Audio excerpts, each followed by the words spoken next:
Hi friends, कैसे हो सब लोग। दोस्तों, आज मैं ईसीजी के बारे में एक कंप्लीट वीडियो रिकॉर्ड करने जा रहा हूं। दोस्तों, मेरा इस वीडियो को रिकॉर्ड करने का पर्पज़ ये है कि अगर किसी मेडिकल स्टूडेंट, चाहे वो डॉक्टर हो, चाहे वो कंपाउंडर हो या कोई एनी अदर मेडिकल स्टूडेंट जो ईसीजी देखना या सीखना चाहता हो, अगर इस वीडियो को कंप्लीट देख ले तो मैं समझता हूं वो ईसीजी इंटरप्रिटेशन कर सके।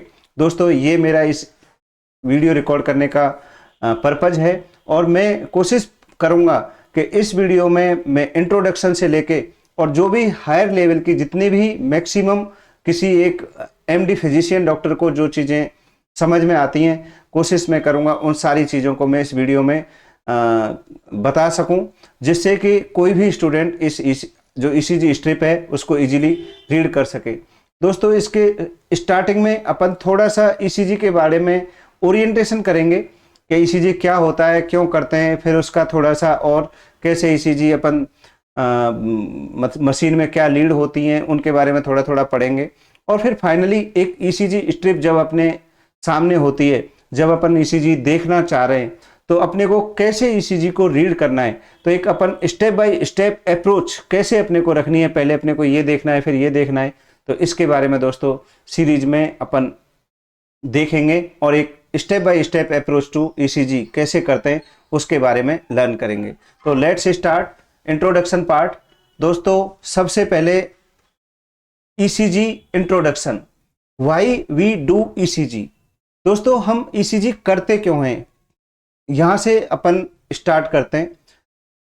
सबसे पहले कि हार्ट में कहाँ प्रॉब्लम है, कौन से एरिया में प्रॉब्लम है, उसको देखने के लिए हम ईसीजी करते हैं। दोस्तों, to identify the area of heart with problem, कौन से एरिया में हार्ट की में प्रॉब्लम है उसको हम देखते हैं। उससे हम आइडिया करते हैं कि इसको कौन सी आर्टरी सप्लाई कर रही है। तो recall the artery which serve that area.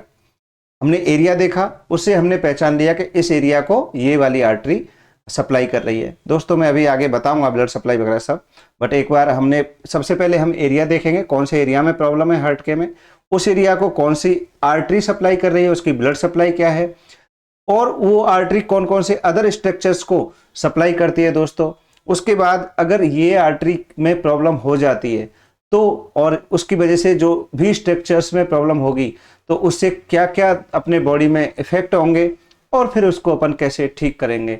दोस्तों, ये हमारा ईसीजी का पर्पज है। तो to identify area of heart with problem, area देखने के बाद उस एरिया को कौन सी आर्टरी सप्लाई करती है, recall the artery which serve that area. उसके बाद recall other structure supplied by that artery, then anticipate failure of these structure, then intervene appropriately. ये हमारा कंप्लीट एक ईसीजी करने का पर्पज होता है। दोस्तों, ईसीजी होता क्या है? ईसीजी एक्चुअली इलेक्ट्रोकार्डियोग्राम, जो हमारे हार्ट के अंदर जो इलेक्ट्रिकल एक्टिविटी होती है उसको हम एक मशीन के थ्रू रिकॉर्ड करते हैं, इसलिए इसको हम बोलते हैं इलेक्ट्रोकार्डियोग्राम। तो जो इलेक्ट्रिकल एक्टिविटी होती है वो कैसे जनरेट होती है, कहाँ से स्टार्ट होती है, थोड़ा सा अभी उसके बारे में हम ओरिएंटेशन करने जा रहे हैं। तो दोस्तों, ये एक तरह से हम बोले nerve supply of the heart, कि हार्ट के अंदर उसकी कैसे नर्व सप्लाई होती है, जिससे कि उसका जो conduction system, sorry not nerve supply, the conduction system of heart, कैसे हार्ट बीट करता रहता है, कहाँ से उसके इलेक्ट्रिकल इंपल्स जनरेट होते हैं, पहले थोड़ा सा हम उसके बारे में दोस्तों समझते हैं। तो दोस्तों, जैसा इस डायग्राम में दिखाया है, हार्ट के राइट एट्रियम में ऐसे नोड होता है, जो इस में मैंने लिखा है, ये ऐसे नोड है, ऐसे नोड, ऐसे नोड से इलेक्ट्रिकल इंपल्स जनरेट होते हैं। दोस्तों, सबसे पहले ऐसे नोड राइट एट्रियम में होता है, इसके अंदर से इंपल्स जनरेट होते हैं। ये इंपल्स जो फाइबर्स के थ्रू देन एबी नोड में आते हैं। दोस्तों, एबी नोड जो अपना एट्रियम और वेंट्रिकल उसके जंक्शन पे होता है, इसलिए इसको एट्रियो वेंट्रिकुलर नोड बोलते हैं। उसके बाद फिर इसमें से एक फाइबर निकलता है, थोड़ा सा थिक फाइबर्स होते हैं, जिसको अपन बोलते हैं बंडल ऑफ हिज, उसमें जाता है ये करंट, जो भी ऐसे नोड से निकला पूरे एट्रिया की वॉल में फैला, सीधा फिर आके पूरा कलेक्ट हुआ एवी नोड पे, उसके बाद गया बंडल ऑफ हिज, उसके बाद दोस्तों बंडल ब्रांच में जाता है, ये दो तरह के बंडल ब्रांच होते हैं, एक लेफ्ट बंडल ब्रांच, एक राइट बंडल ब्रांच। तो जो लेफ्ट बंडल ब्रांच और राइट बंडल ब्रांच है, जो इंटरवेंट्रिकुलर सेप्टम होता है, जो हार्ट के दो वेंट्रिकल के बीच में सेप्टम होता है, उसके अंदर होते हैं दोस्तों ये बंडल ब्रांच। उसके बाद जो पुरकिंजे फाइबर्स के थ्रू वेंट्रिकुलर वॉल में फैल जाता है, मतलब पुरकिंजे फाइबर वेंट्रिकल वॉल में होते हैं, और जो ये बंडल ब्रांच जो है, left bundle branch, right bundle branch, ये इंटरवेंट्रिकुलर सेप्टम में होते हैं। इंटरवेंट्रिकुलर सेप्टम के राइट साइड में थोड़ा सा राइट बंडल ब्रांच होंगे एंड लेफ्ट साइड में लेफ्ट बंडल ब्रांच होंगे। उसके ऊपर बंडल ऑफ हिज और उसके ऊपर एबी नोड और फाइनली एसए नोड। तो करंट कहां से निकला? एसए नोड से निकला, पूरे एट्रिया में फैला। उसके बाद एबी नोड में गया, एबी नोड से बंडल ऑफ हिज में, then bundle branch, right bundle branch, left bundle branch, उसके बाद पुरकिंजे फाइबर के थ्रू पूरे वेंट्रिकल की वाल में फैल जाता है। तो दोस्तों जो ये करंट ऐसे नोड से निकला और पूरे वेंट्रिकल की वॉल में फैल रहा है, इसको हम एक मशीन से रिकॉर्ड करते हैं, उसको ही हम बोलते हैं इलेक्ट्रोकार्डियोग्राम। जो इलेक्ट्रिकल एक्टिविटी हो रही है उसको हम एक मशीन के थ्रू रिकॉर्ड करते हैं, अपनी चेस्ट वॉल पे लगाकर उसको रिकॉर्ड कर लेते हैं और उसको अपन बोलते हैं ईसीजी। थोड़ा सा और आगे देखते हैं तो नॉर्मल कंडक्शन पाथवे, अभी अपन ने पढ़ा वही सेम चीज को अपन दोबारा से थोड़ा देख रहे हैं। और इस बार जो ईसीजी है, जैसा कि आप सब जानते हो, ये जो पार्ट है ये ईसीजी है, जो मैंने बनाया हुआ है ईसीजी। ये कैसे बन रहा है, इसी अपन जो नॉर्मल कंडक्शन पाथवे के फॉर्म में अपन इसको समझते हैं।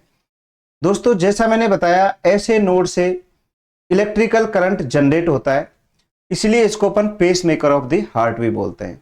या हार्ट बीट कहां से जनरेट होती है? ऐसे नोड से। कहां होता है ये? राइट एट्रियम से। अब ये करंट पूरे एट्रियम की वॉल पे फैल जाता है, then this current spread to atrial wall, जो एट्रिया है उनकी वॉल पे फैल जाता है। उसके बाद फाइनली ये एबी नोड पे पहुंच जाता है और यहां पे थोड़ी देर करंट थोड़ी देर के लिए रुकता है। तो दोस्तों इस पूरे प्रोसेस को, ऐसे नोड से करंट निकला, एट्रिया कॉन्ट्रैक्ट हुए, इस पूरी प्रोसेस को अपन बोलते हैं एट्रियल डीपोलराइजेशन। मतलब एट्रिया का कॉन्ट्रैक्शन जो हो रहा है, ऐसे नोड से जो करंट जनरेट हुआ, इलेक्ट्रिकल एक्टिविटी जनरेट हुई, उसकी वजह से जो करंट की वजह से एट्रियल जो वॉल है वो कॉन्ट्रैक्ट करती है, उसको अपन बोलते हैं एट्रियल डीपोलराइजेशन। दोस्तों अब आप पहले इधर देखिए, ये वाला जो डायग्राम है, जो पी वेव बनी जब एट्रिया कॉन्ट्रैक्ट करे, तो दोस्तों जो ईसीजी मशीन है, जो हमारे चेस्ट कैविटी पे जिसकी लीड लगी हुई है, वो एक करंट को रिकॉर्ड करेगी और एक पॉजिटिव वेव बनेगी, जिसको अपन बोलते हैं पी वेव। जब ये करंट थोड़ी देर एबी नोड पे ठहरेगा, तो दोस्तों इस टाइम एक आइसोइलेक्ट्रिक लाइन बनेगी, जिसको अपन बोलते हैं पी आर सेगमेंट। अभी इसको और अपन डिटेल में समझेंगे, बट एक बार स्टार्टिंग में हमने क्या समझा कि जो ऐसे नोड है वहां से करंट निकलता है, वो करंट पूरे एट्रिया की वॉल में फैल जाता है, उस करंट की वजह से एट्रिया कॉन्ट्रैक्ट करते हैं। इस प्रोसेस को अपन एट्रियल डीपोलराइजेशन बोलते हैं। और इस एट्रियल डीपोलराइजेशन को हमारी जो ईसीजी मशीन है वो रिकॉर्ड करती है पी वेव के फॉर्म में। मतलब जो पी वेव है वो एट्रियल कॉन्ट्रैक्शन या एट्रियल डीपोलराइजेशन की वजह से बनती है। तो दोस्तों उसके बाद जब करंट एबी नोड पे थोड़ी देर रुकता है, उस टाइम एक आइसो इलेक्ट्रिक लाइन बनती है। हमारी ईसीजी मशीन कोई करंट शो नहीं करती है, क्योंकि उस टाइम करंट फ्लो ही नहीं हो रहा। तो इसको अपन बोलते हैं पी आर सेगमेंट। दोस्तों यहां तक आप समझ गए। उसके बाद जो करंट है, जो मैंने अभी बताया था, बंडल ऑफ हिज में जाता है, उसके बाद बंडल ब्रांच में जाता है। बंडल ब्रांच में भी दोस्तों ये आपको ध्यान रखना है, जो लेफ्ट बंडल ब्रांच होते हैं वो थोड़े थिक होते हैं, क्योंकि ऑब्वियसली लेफ्ट वेंट्रिकल की वॉल थिक होती है, तो उसके साइड में जो बंडल ब्रांच हैं वो भी थिक होते हैं। उसके बाद ये थिक होते हैं तो इनमें ज्यादा करंट जाता है, ये पहले डीपोलराइज होते हैं। मतलब लेफ्ट बंडल ब्रांच पहले डीपोलराइज होते हैं, फिर लेफ्ट बंडल ब्रांच से ही करंट राइट बंडल ब्रांच में जाता है। दोस्तों ये बहुत इंपॉर्टेंट पॉइंट है, जब अपन बंडल ब्रांच ब्लॉक पढ़ेंगे तो उस टाइम में इसको समझना बहुत जरूरी होता है। तो बंडल ब्रांच में लेफ्ट बंडल ब्रांच थिक होते हैं, इसलिए ये पहले डीपोलराइज होते हैं और फिर इन्हीं के through current right bundle branch में जाता है, और राइट बंडल ब्रांच जो है वो बाद में डीपोलराइज होते हैं इसको। उसके बाद बंडल ब्रांच से जो करंट है पुरकिंजे फाइबर के थ्रू वेंट्रिकुलर वॉल में फैल जाता है और वेंट्रिकुलर कॉन्ट्रैक्शन होता है, और इस प्रोसेस को दोस्तों अपन वेंट्रिकुलर डीपोलराइजेशन बोलते हैं। तो दोस्तों वेंट्रिकुलर डीपोलराइजेशन में ये PQRS, जो ये QRS जो QRS कॉम्प्लेक्स बनता है, ये वेंट्रिकुलर डीपोलराइजेशन से बनता है दोस्तों। उसके बाद वेंट्रिकल की जो वॉल है वापस अपनी नॉर्मल पोजीशन में आती है, इसको अपन बोलते हैं वेंट्रिकुलर रिपोलराइजेशन। और वेंट्रिकुलर रिपोलराइजेशन जब होता है दोस्तों तो टी वेव बनती है। तो ये जो ईसीजी की वेव आप देखते हो PQRST, ये आपको पता होना चाहिए कि जो पी वेव है कैसे बनती है, एट्रियल डीपोलराइजेशन की वजह से। QRS कैसे बनता है, वेंट्रिकुलर डीपोलराइजेशन की वजह से। टी वेव कैसे बनती है, वेंट्रिकुलर रिपोलराइजेशन की वजह से। अगर किसी के वेंट्रिकल के कॉन्ट्रैक्शन के ड्यूरिंग कोई प्रॉब्लम होती है तो वो कहां रिफ्लेक्ट करेगी, QRS कॉम्प्लेक्स में।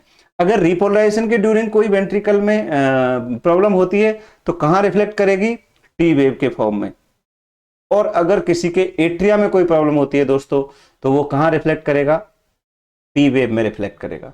तो ये एक नॉर्मल कंडक्शन पाथवे से आपको ये समझ में आ गया कि कैसे हमारे हार्ट के अंदर इलेक्ट्रिकल कंडक्शन जो होता है, नॉर्मल कंडक्शन पाथवे क्या है, कैसे ये इलेक्ट्रिकल करंट जनरेट होता है, फिर उसका नॉर्मल पाथवे क्या है और उसको हमारी ईसीजी मशीन किस फॉर्म में रिकॉर्ड कर रही है। ये दोस्तों एक कहते हैं ना किसी टॉपिक की नींव है। ये हम जिसके बारे में पढ़ना चाह रहे हैं ईसीजी, हमें यही नहीं पता कि उसका कंडक्शन पाथवे क्या है, तो हमें ईसीजी में कुछ भी समझ में नहीं आएगा। तो ये हमको अगर आ गया तो ये बेसिक है। अब आपको इसको जब बार बार, मैंने ईसीजी पे शॉर्ट वीडियो भी बहुत सारे रिकॉर्ड करें दोस्तों, यूट्यूब पे डाले हुए हैं। अगर आप उनको देखोगे तो मैंने हर स्लाइड में इस स्लाइड को डाला है क्योंकि ये बहुत इंपॉर्टेंट है। ये कंसेप्ट है एक्चुअली, आपको ये समझ में आ गया। नॉर्मल बहुत छोटी सी बात है, नॉर्मल कंडक्शन पाथवे हर कोई जानता है, बट इसका इम्प्लीकेशन ईसीजी मतलब ये नॉर्मल कंडक्शन पाथवे में क्या प्रॉब्लम हो रही है उसी को अपन ईसीजी के फॉर्म में रीड करते हैं। क्योंकि हार्ट के अंदर इलेक्ट्रिकल करंट अपन देख नहीं सकते तो हम उसमें ईसीजी मशीन लगा के, और ये PQRST जो वेव बन रही है ये उसको ईसीजी के अंदर अपने हार्ट के अंदर क्या चल रहा है, उसकी इलेक्ट्रिकल एक्टिविटी में क्या गड़बड़ हो रही है, कहाँ पे गड़बड़ हो रही है, कितनी गड़बड़ हो रही है, वो सारा कुछ इसी को देख के समझ में आता है। चलो नेक्स्ट आगे देखते हैं आगे क्या है। तो दोस्तों मैं बार बार एक चीज बोल रहा था अभी, ईसीजी मशीन। दोस्तों एक्चुअली ईसीजी जो मशीन है उसके अंदर 12 लीड होती हैं और वो 12 लीड को अपन अपनी बॉडी के ऊपर लगा के जो अपने हार्ट के अंदर जो भी इलेक्ट्रिकल एक्टिविटी हो रही है उसको रिकॉर्ड करते हैं। तो दोस्तों ईसीजी जो मशीन है उसमें 12 लीड होती हैं। जनरली जो अपन यूज करते हैं 12 लीड ईसीजी मशीन ही यूज करते हैं, लेकिन ये 16, 18, 24 भी होती हैं, बट इससे अपने को ज़्यादा मतलब नहीं है। तो दोस्तों 12 लीड कैसे होती हैं, इनको कैसे अपन डिवाइड करते हैं। तो दो तरह की लीड होती हैं। पहले अपन लिम्ब लीड की बात करें और चेस्ट लीड की बात करें तो 6 लिम्ब लीड होती हैं और 6 चेस्ट लीड होती हैं। तो दोस्तों पहले अपन चेस्ट लीड के बारे में बात करेंगे। चेस्ट लीड जो है इन्हीं को अपन प्रीकॉर्डियल लीड बोलते हैं या चेस्ट वॉल पे लगती हैं। ये चेस्ट लीड नाम से ही समझ में आ रहा है, अपने चेस्ट वॉल पे लगेंगे तो चेस्ट लीड बोलेंगे इनको। इन्हीं को प्रीकॉर्डियल, क्योंकि हार्ट के आसपास लगती हैं तो प्रीकॉर्डियल लीड बोलते हैं। कौन कौन सी लीड प्रीकॉर्डियल लीड होती हैं, V1 से लेके V6 6 होती हैं। तो V1, V2, V3, V4, V5, V6 ये चेस्ट लीड होती हैं 6। अब ये जो हमारा हार्ट है उसको एक्चुअली जो लीड होती हैं, जो ईसीजी लीड हैं, वो एक कैमरे की तरह काम करती हैं। आपने क्रिकेट मैच सबने देखा है दोस्तों। जब क्रिकेट मैच अपन देखते हैं तो कई बार कंफ्यूजन रहता है कि ये आउट हुआ कि नहीं हुआ, बंदे ने कैच पकड़ा तो सही पकड़ा कि नहीं, विकेट को टच किया कि नहीं किया। तो तुम देखते हो कि थर्ड एम्पायर के पास वो जाता है उसका कि भाई फाइनल आप बताओ, तो वो उस डिफरेंट एंगल से उसको देख लेता है। क्यों? क्योंकि दोस्तों जो फील्ड है, क्रिकेट का जो फील्ड है, ग्राउंड है, वहाँ पे कैमरे सेट होते हैं और वो कैमरे उस तरह से उनको पोजिशनिंग होती है कि आप किसी भी एंगल से अगर उसका देखना चाहते हो बॉल को या विकेट को या जो भी खिलाड़ी वहाँ खड़ा है, तो वो हर एंगल से उसको रिकॉर्ड करते हैं। तो ईसीजी भी दोस्तों उसी जो अपने क्रिकेट ग्राउंड में कैमरे लगे सिमिलर बिल्कुल उनके जैसे ही हैं। ये एक लीड जो है ईसीजी की एक कैमरे की तरह कार्य करती है और ये जो ईसीजी लीड है ये हमारे हार्ट को डिफरेंट डायरेक्शन से विजुअलाइज करती है। जैसे अभी अपन चेस्ट लीड की बात करें तो V1 मान लो यहाँ लगी है अपने राइट साइड में, V1 V2, उसके बाद V3 V4 sorry V3 V4 V5 V6 ऐसे करके यूं लगी हैं। तो ये अपने जो हार्ट है उसको पूरा सामने से पीछे की तरफ देख रही हैं, मतलब सामने से ऐसे तीर की तरह। अगर मैं अपने उंगली को ऐसे लगाऊं, ऐसे हॉरिजॉन्टल प्लेन में एक तीर, अगर अपने छाती में तीर लग जाए, अपने चेस्ट में, उस तरह से इसको विजुलाइज करती हैं। तो इसका मेरा क्या मतलब है आपको बताने का, कि जो चेस्ट लीड है अपने हार्ट को हॉरिजॉन्टल प्लेन में विजुलाइज करती हैं। तो जो अपने हार्ट की एंटीरियर सरफेस है उसको अच्छे से देखेंगी, और प्लस जो पोस्टीरियर सरफेस है उसको अच्छे से देखेंगी। आया आपको समझ में? अपन देखेंगे भाई एक कोई कैमरा ऐसे देख रहा है तो सामने जो उसकी वॉल है उसको अच्छे से देखेगा, सामने जो वॉल है एंटीरियर वॉल, और उसके बाद जो साइड से भी पीछे तक जा रही है, तो जो हार्ट है उसको पीछे से अच्छे से देखती है। तो पोस्टीरियर वाल, एंटीरियर वाल में अगर कोई प्रॉब्लम अपने हार्ट में है तो कौन सी लीड में देखेंगे दोस्तों? चेस्ट लीड में देखेंगे। चेस्ट लीड कौन सी होती है? V1 to V6, V1 V2 V3 V4 V5 V6। यहां तक मुझे लगता है किसी को कोई कंफ्यूजन नहीं होना चाहिए। अब अपन बात करते हैं लिम्ब लीड की, तो और थोड़ा ये समझ में आएगा। फिर से अपन इसकी बात करेंगे। आज अपन एक तरह से कितना टाइम का वीडियो बनेगा उसमें अपना ध्यान नहीं है, फोकस नहीं है, कि आज के वीडियो देखने के बाद हर आदमी, हर डॉक्टर या हर मेडिकल स्टूडेंट ये बोल सके कि मैं ईसीजी देखना सीख गया, अपना पर्पज इसी पे है, इसी पे फोकस है दोस्तों। तो जो लिम्ब लीड की मैं बात कर रहा था, दो तरह की लिम्ब लीड होती हैं, बाइपोलर लिम्ब लीड और यूनिपोलर लिम्ब लीड। पहले अपन यूनिपोलर लिम्ब लीड की बात करेंगे दोस्तों। यूनिपोलर लिम्ब लीड को ही अपन ऑगमेंटेड लिम्ब लीड बोलते हैं। पहली बात तो लिम्ब लीड से नाम से समझ में आ गया होगा, लिम्ब अपने या तो हाथों पे लगेंगे या पैरों पे लगेंगे, अपर लिम्ब या लोअर लिम्ब, इन दोनों में से कहीं लगेंगे लिम्ब लीड, चाहे वो यूनिपोलर हो चाहे बाइपोलर हो। यूनिपोलर जो लिम्ब लीड है वो उन्हीं को अपन ऑगमेंटेड लिम्ब लीड बोलते हैं दोस्तों।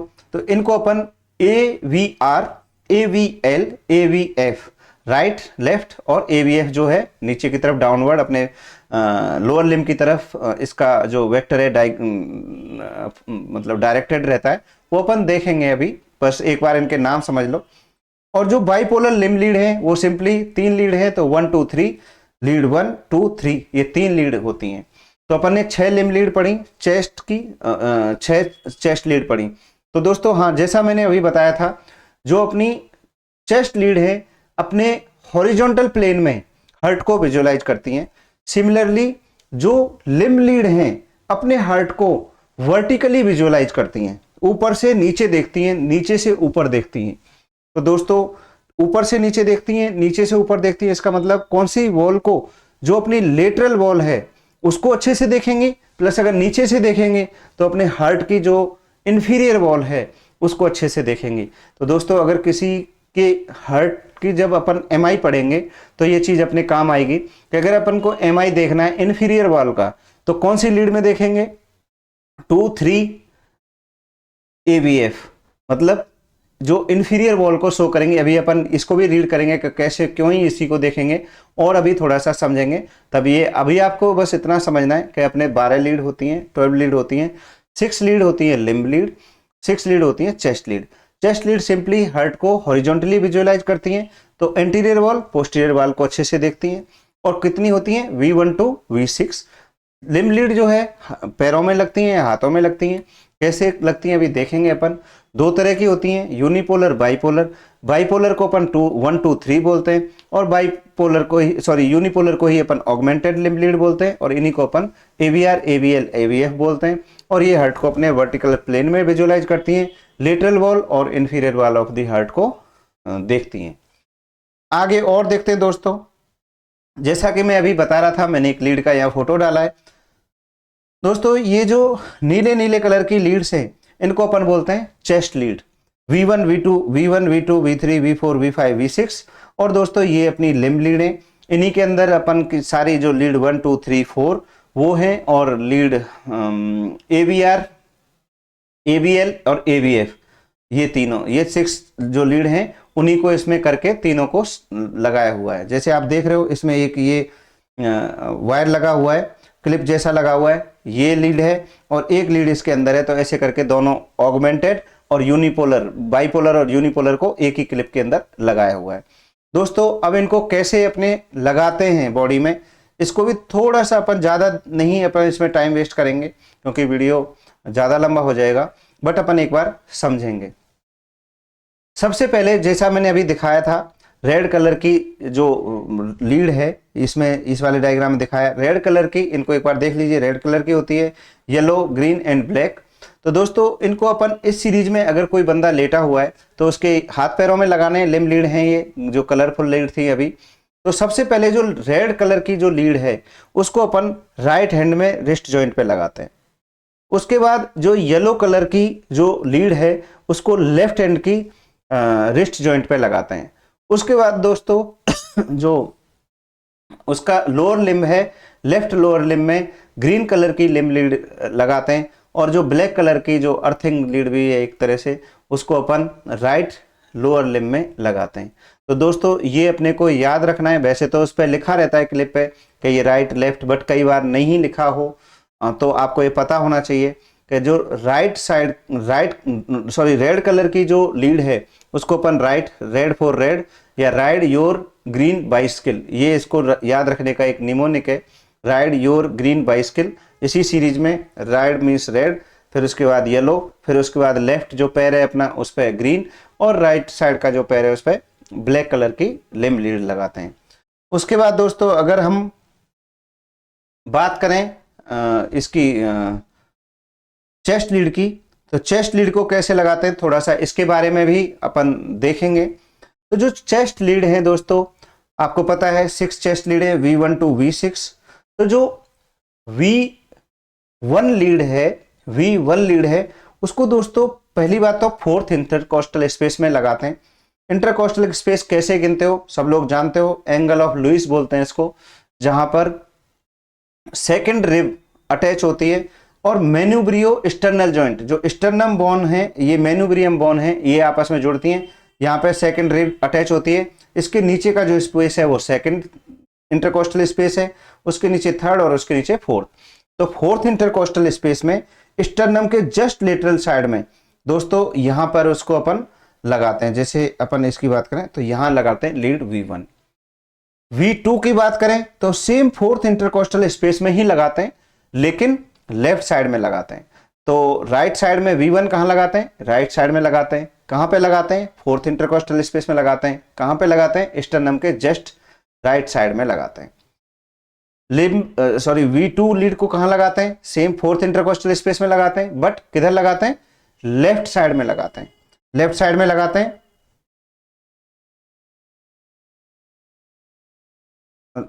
लेफ्ट साइड में लगाते हैं और स्टर्नम के जस्ट बिल्कुल चिपका के लगाते हैं। अब उसके बाद दोस्तों हम बात करें लीड 3 की। पहले लीड 3 से पहले हम लीड 4 लगाते हैं दोस्तों। लीड 4 को हम पहली बात तो अब जितनी भी लीड हैं, लीड 4, 5, 6, इन सबको फिफ्थ इंटरकोस्टल में स्पेस में लगाएंगे। ये बहुत ही इजीली याद रखेगा। लीड 1, V1 और V2 को किधर लगाया, फोर्थ इंटरकोस्टल स्पेस में। अब जो बाकी जो लीड्स हैं, जो बाकी लीड आगे आने वाली जो लीड 3, V3, V4,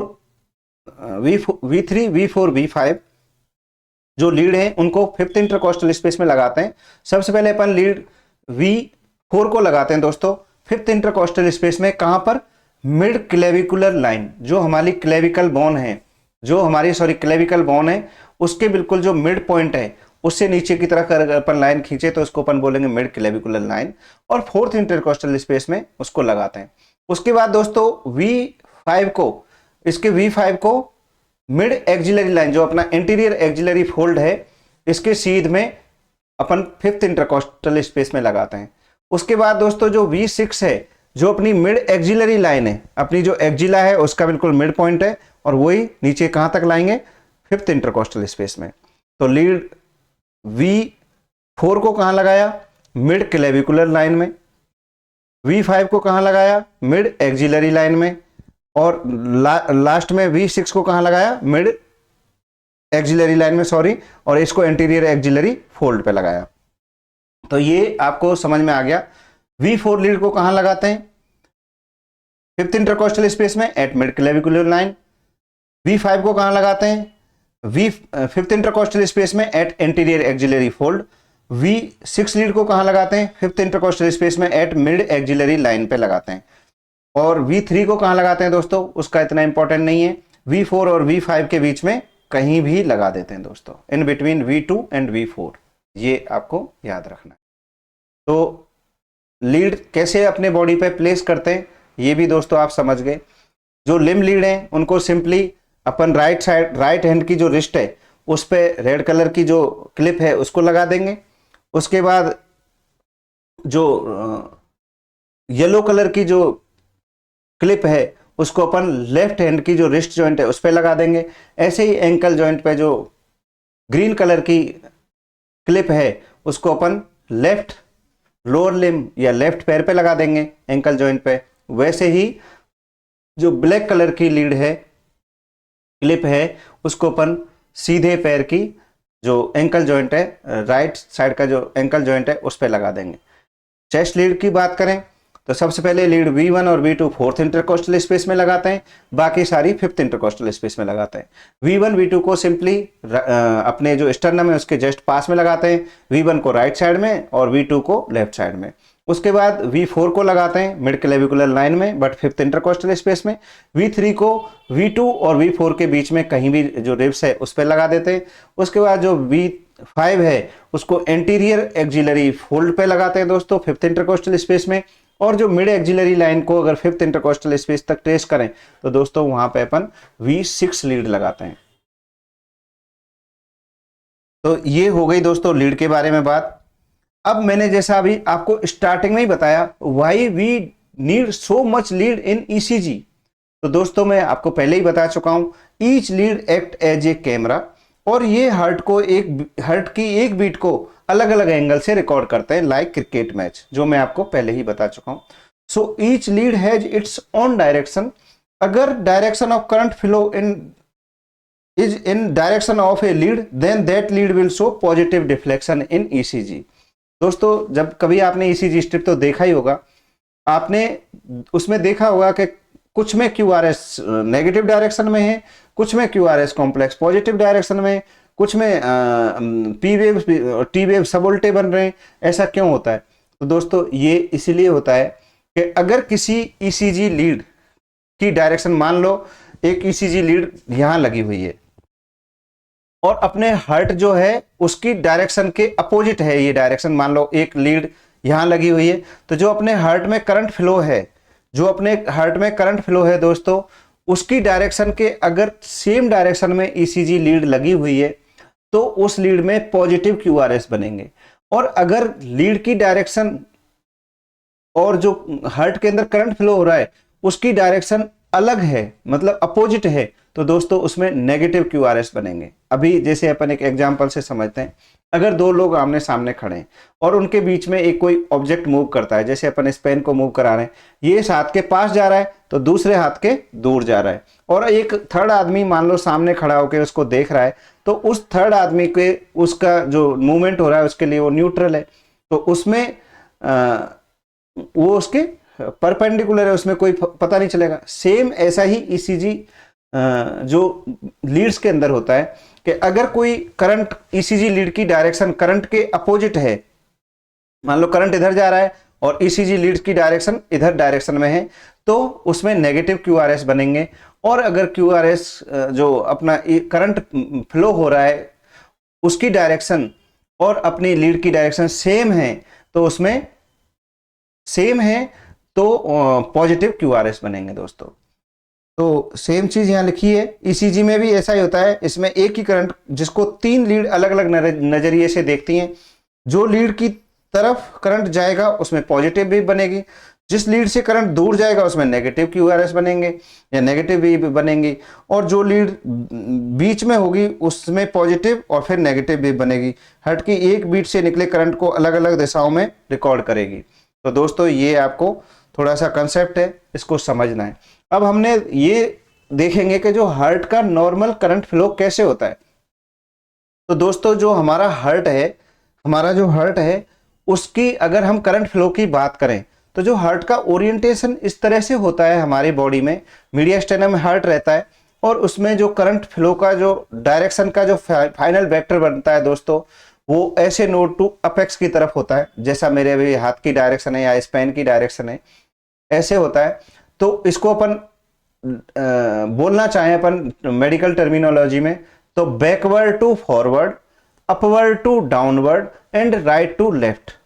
मतलब जो अपना एक्चुअली क्या होता है, जब हमारा हार्ट बनता है एम्ब्रियोलॉजिकली, तो ऐसे सीधा नहीं होता, हार्ट ऐसे नहीं रखा रहता, उसमें जो 4 चैम्बर होते हैं उनकी पोजीशनिंग ऐसे होती है कि जो एट्रिया हैं पीछे चले जाते हैं, वेंट्रिकल आगे आ जाते हैं, फिर फर्दर उसमें रोटेशन होता है। तो जो हमारा राइट साइड का जो राइट एट्रियम और राइट वेंट्रिकल है वो दोस्तों नीचे की तरफ चले जाते हैं, और जो लेफ्ट एट्रियम और लेफ्ट वेंट्रिकल है वो ऊपर की तरफ आ जाते हैं। तो इसकी वजह से जो फाइनल करंट फ्लो है आगे से पीछे से आगे की तरफ, अब बैकवर्ड टू फॉरवर्ड हो गया, backward to forward, upward to downward, ऊपर से थोड़ा नीचे, और राइट टू लेफ्ट, इस ऐसे होता है। मेरे जो हाथ की डायरेक्शन है वो। अब इसमें जो लीड्स इसके सीधे लगी हुई हैं उनके अंदर तो कैसा QRS बनेगा, जो पॉजिटिव QRS बनेगा। लेकिन जिनकी डायरेक्शन ऊपर की तरफ है, उल्टी डायरेक्शन में है, उनको दोस्तों उनके अंदर नेगेटिव QRS बनेगा। जैसे अभी अपन देखेंगे, जब आगे और देखेंगे अपन, ये चीज समझ में आ जाएगी आपको। तो हमें बता रहा था कि डायरेक्शन ऑफ करंट फ्लो कैसे, backward to forward, upward to downward, right to left. और ECG में जो 12 लीड हैं वो इस करंट को अलग अलग डायरेक्शन से देखती हैं और अपने अपने हिसाब से QRS बनाती हैं। अगर कोई लीड इस करंट को सामने से देखती है, मींस करंट उस लीड की तरफ आ रहा है, तो पॉजिटिव QRS बनेगा। और अगर कोई लीड इस करंट को पीछे से देखती है, मतलब करंट लीड से अवे जा रहा है, तो उसमें नेगेटिव QRS बनेगा।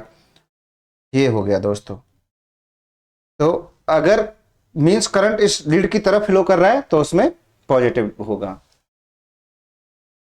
इस डायग्राम में थोड़ा अब इस चीज को आप समझेंगे। ये दोस्तों जो हमने लीड लगाई है उनकी डायरेक्शन है, ये लीड 1 की डायरेक्शन है, ये वाली। लीड 2 और लीड 3 की डायरेक्शन है डाउनवर्ड, जैसा कि इस डायग्राम में आप क्लियर कट देख पा रहे हो। अब हमारा जो नॉर्मल करंट फ्लो का वेक्टर है दोस्तों वो ये है, डाउनवर्ड और अपवर्ड टू डाउनवर्ड और राइट टू लेफ्ट, ये अपना नॉर्मल करंट फ्लो का डायरेक्शन है। अब दोस्तों देखो, कुछ लीड हैं, जैसे लीड 1 की बात करें अपन, इसकी डायरेक्शन, इसके करंट फ्लो की डायरेक्शन और इसकी डायरेक्शन सेम तो नहीं है, बट ऑलमोस्ट सेम डायरेक्शन में ही है। तो इसमें दोस्तों पॉजिटिव QRS बनेंगे, लेकिन इतने हाइट उनकी इतनी ज्यादा नहीं होगी, क्योंकि करंट थोड़ा सा नेगेटिव में भी जा रहा है और अपने जो लीड की डायरेक्शन थोड़ी सी बनेगी पॉजिटिव, बट इतनी ज्यादा हाइट नहीं रहेगी उसकी। लेकिन अगर हम बात करें लीड 3 की, तो दोस्तों उसकी डायरेक्शन इसके अपोजिट है। तो इसमें लीड 3 में QRS कैसे बन रहे हैं, थोड़े से उल्टे बन रहे हैं। लेकिन लीड 2 की बात करें तो देखो दोस्तों, इसकी डायरेक्शन और इसकी डायरेक्शन लगभग सेम है। तो इसमें सबसे अच्छे QRS, सबसे अच्छी P वेव लीड 2 में बनती है दोस्तों। इसीलिए इसको अपन जो लीड 2 है उसको अपन रिदम लीड भी बोलते हैं। अपने को अगर रिदम देखनी है कैसे कौन सी रिदम है, तो लीड 2 के लिए जो अपना ECG होता है उसमें एक अलग से स्ट्रिप में एक दोबारा से लीड 2 को बड़ा बड़ा करके दिखाया होता है, क्योंकि जो लीड 2 की डायरेक्शन है वो सेम होती है जो हमारे हार्ट में करंट फ्लो की डायरेक्शन होती है। तो इसमें जो भी QRS हो चाहे P वेव हो, सबसे अच्छे कौन सी लीड में दिखते हैं, लीड 2 में दिखते हैं। अब देखो दोस्तों, ये लीड AVR है। AVR लीड जो है इसकी डायरेक्शन और जो अपना करंट फ्लो हार्ट में हो रहा है उसकी डायरेक्शन दोनों एक दूसरे के अपोजिट है।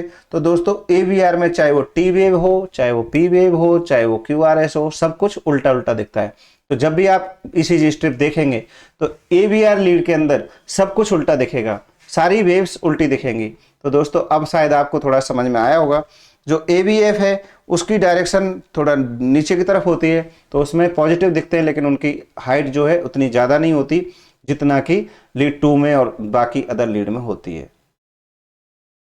तो ये है फाइनल वेक्टर। लेकिन और थोड़ा सा इसको और समझते हैं दोस्तों। AVR लीड की डायरेक्शन नॉर्मल करंट फ्लो के अपोजिट होती है, टुवर्ड द राइट शोल्डर होती है, इसलिए AVR लीड में सभी वेव उल्टी दिखती हैं। अगर AVR लीड में पॉजिटिव P या QRS बन रहा है, it may be because of 2 reason.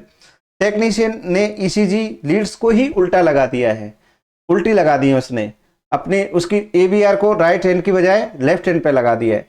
तो दोस्तों ऐसा हो सकता है, लेकिन ये टेक्निकल गलती है। तो आप उसको अगर एबीआर में कहीं आपको पॉजिटिव डिफ्लेक्शन दिख रहे हैं, चाहे वो पी वेव हो चाहे वो क्यूआरएस हो, तो आप समझ सकते हो कि इस टेक्नीशियन की मिस्टेक की वजह से हो रहा है। या फिर कंजेनाइटल एनोमली, जो हार्ट का बेस पीछे और अपेक्स आगे हो जाए, जो कि पॉसिबल नहीं है दोस्तों, ऐसी कंजेनाइटल एनोमली भी कोई नहीं होती, तो वो टेक्निकल एरर है, इसको आप समझ सकते हो। अगर एबीआर लीड पूरी उल्टी नहीं है, मींस क्यूआरएस पॉजिटिव डिफ्लेक्शन हो गए, तो इसका मतलब टेक्नीशियन ने ईसीजी उल्टा कराया। सेम ईसीजी जो लीड 1 है उसमें पी वेव उल्टी है, तब भी ईसीजी उल्टा लिया गया है दोस्तों। सेम इसमें थोड़ा और मैंने दोबारा से दिखाया, जो लीड 1 है उसमें पॉजिटिव क्यूआरएस है, लीड 2 है जो सॉरी एबीआर है उसमें सारे क्यूआरएस चाहे पी वेव सब टी वेव सब कुछ नेगेटिव है, इसमें आप डायग्राम में देख सकते हो। एबीएल में भी दोस्तों लीड 1 और एबीएल सिमिलर डायरेक्शन में होती हैं, तो इसमें भी पॉजिटिव क्यूआरएस हैं। लीड 3 में नेगेटिव क्यूआरएस होते हैं थोड़े बहुत, और एबीएफ में पॉजिटिव होते हैं बट इतने ज़्यादा पॉजिटिव नहीं होते। लीड 2 में बेस्ट वेव दिखती हैं सारी, क्योंकि इसकी डायरेक्शन अपने जो करंट फ्लो की डायरेक्शन उसके सेम होती है, लाइक ऐसे इसकी तरफ होती है। तो ये अब आपको शायद काफ़ी अपन ने इस पर टाइम दिया है, अब आप शायद इसको समझ गए होंगे। दोस्तों ये जो स्लाइड है ये बहुत इंपॉर्टेंट स्लाइड है दोस्तों, इस स्लाइड को समझना बहुत जरूरी है। इसको अपन दो तरह से समझेंगे, ब्लड सप्लाई से लीड और लीड से ब्लड सप्लाई। तो अभी अपन ने लीड की बात करी है, तो पहले अपन लीड से ब्लड सप्लाई की तरफ चलेंगे, फिर बाद में हम इसको उल्टा भी समझेंगे सेम डायग्राम को। तो दोस्तों जैसा मैंने बताया, अपने दो तरह की लीड होती हैं। अब अपन लीड को लिम्ब लीड और वो नहीं बोलेंगे, अपन अब थोड़ा सा दूसरा क्लासिफिकेशन करते हैं। एक तो राइट साइड की लीड, एक लेफ्ट साइड की लीड। लेफ्ट साइड की लीड जो हार्ट के लेफ्ट साइड को देखेंगी, और राइट साइड की लीड जो हार्ट के राइट साइड को देखेंगी। ऐसे सिंपली अपन देखते हैं। तो दोस्तों सबसे पहले जो लीड 2 और लीड 3 और एवीआर, लीड 2 3 एवीआर, इनको अपन ने राइट साइड की लीड क्यों बोला? क्योंकि दोस्तों जो लीड 2 है, अपना जो लीड 2 है वो राइट हैंड पे लगाते हैं, और लीड 3 जो है उसको अपन राइट लेग पे लगाते हैं। तो ये हार्ट को राइट साइड से देखती हैं, और एवीएफ जो लीड है वो हार्ट को नीचे की तरफ राइट साइड लीड में ही इसको अपन गिनते हैं, हार्ट के राइट साइड में। तो ये लीड 2 3 एवीएफ हार्ट की इंफीरियर वॉल को दोस्तों देखती हैं। अगर लीड के इंफीरियर वॉल में कोई प्रॉब्लम है, या किसी पेशेंट को इंफीरियर वॉल एमआई है, तो दोस्तों वो लीड 2, लीड 3 और लीड एवीएफ में दिखेगा। यही हम इतनी देर से कहना चाह रहे थे। तो अब जैसा मैंने अभी बताया, ईसीजी हम क्यों करते हैं कि हम एरिया डायग्नोस करेंगे कि कौन से एरिया में प्रॉब्लम है। तो कैसे डायग्नोस करेंगे? लीड देखेंगे। अगर हमको लीड 2 3 एवीएफ में कोई प्रॉब्लम दिख रही है, तो हम समझ जाएंगे कि इसके इन्फीरियर वाल में प्रॉब्लम है। और इन्फीरियर वाल को कौन सी कोरोनरी आर्टरी सप्लाई करती है? जैसा आप सब जानते हो, राइट कोरोनरी आर्टरी सप्लाई करती है।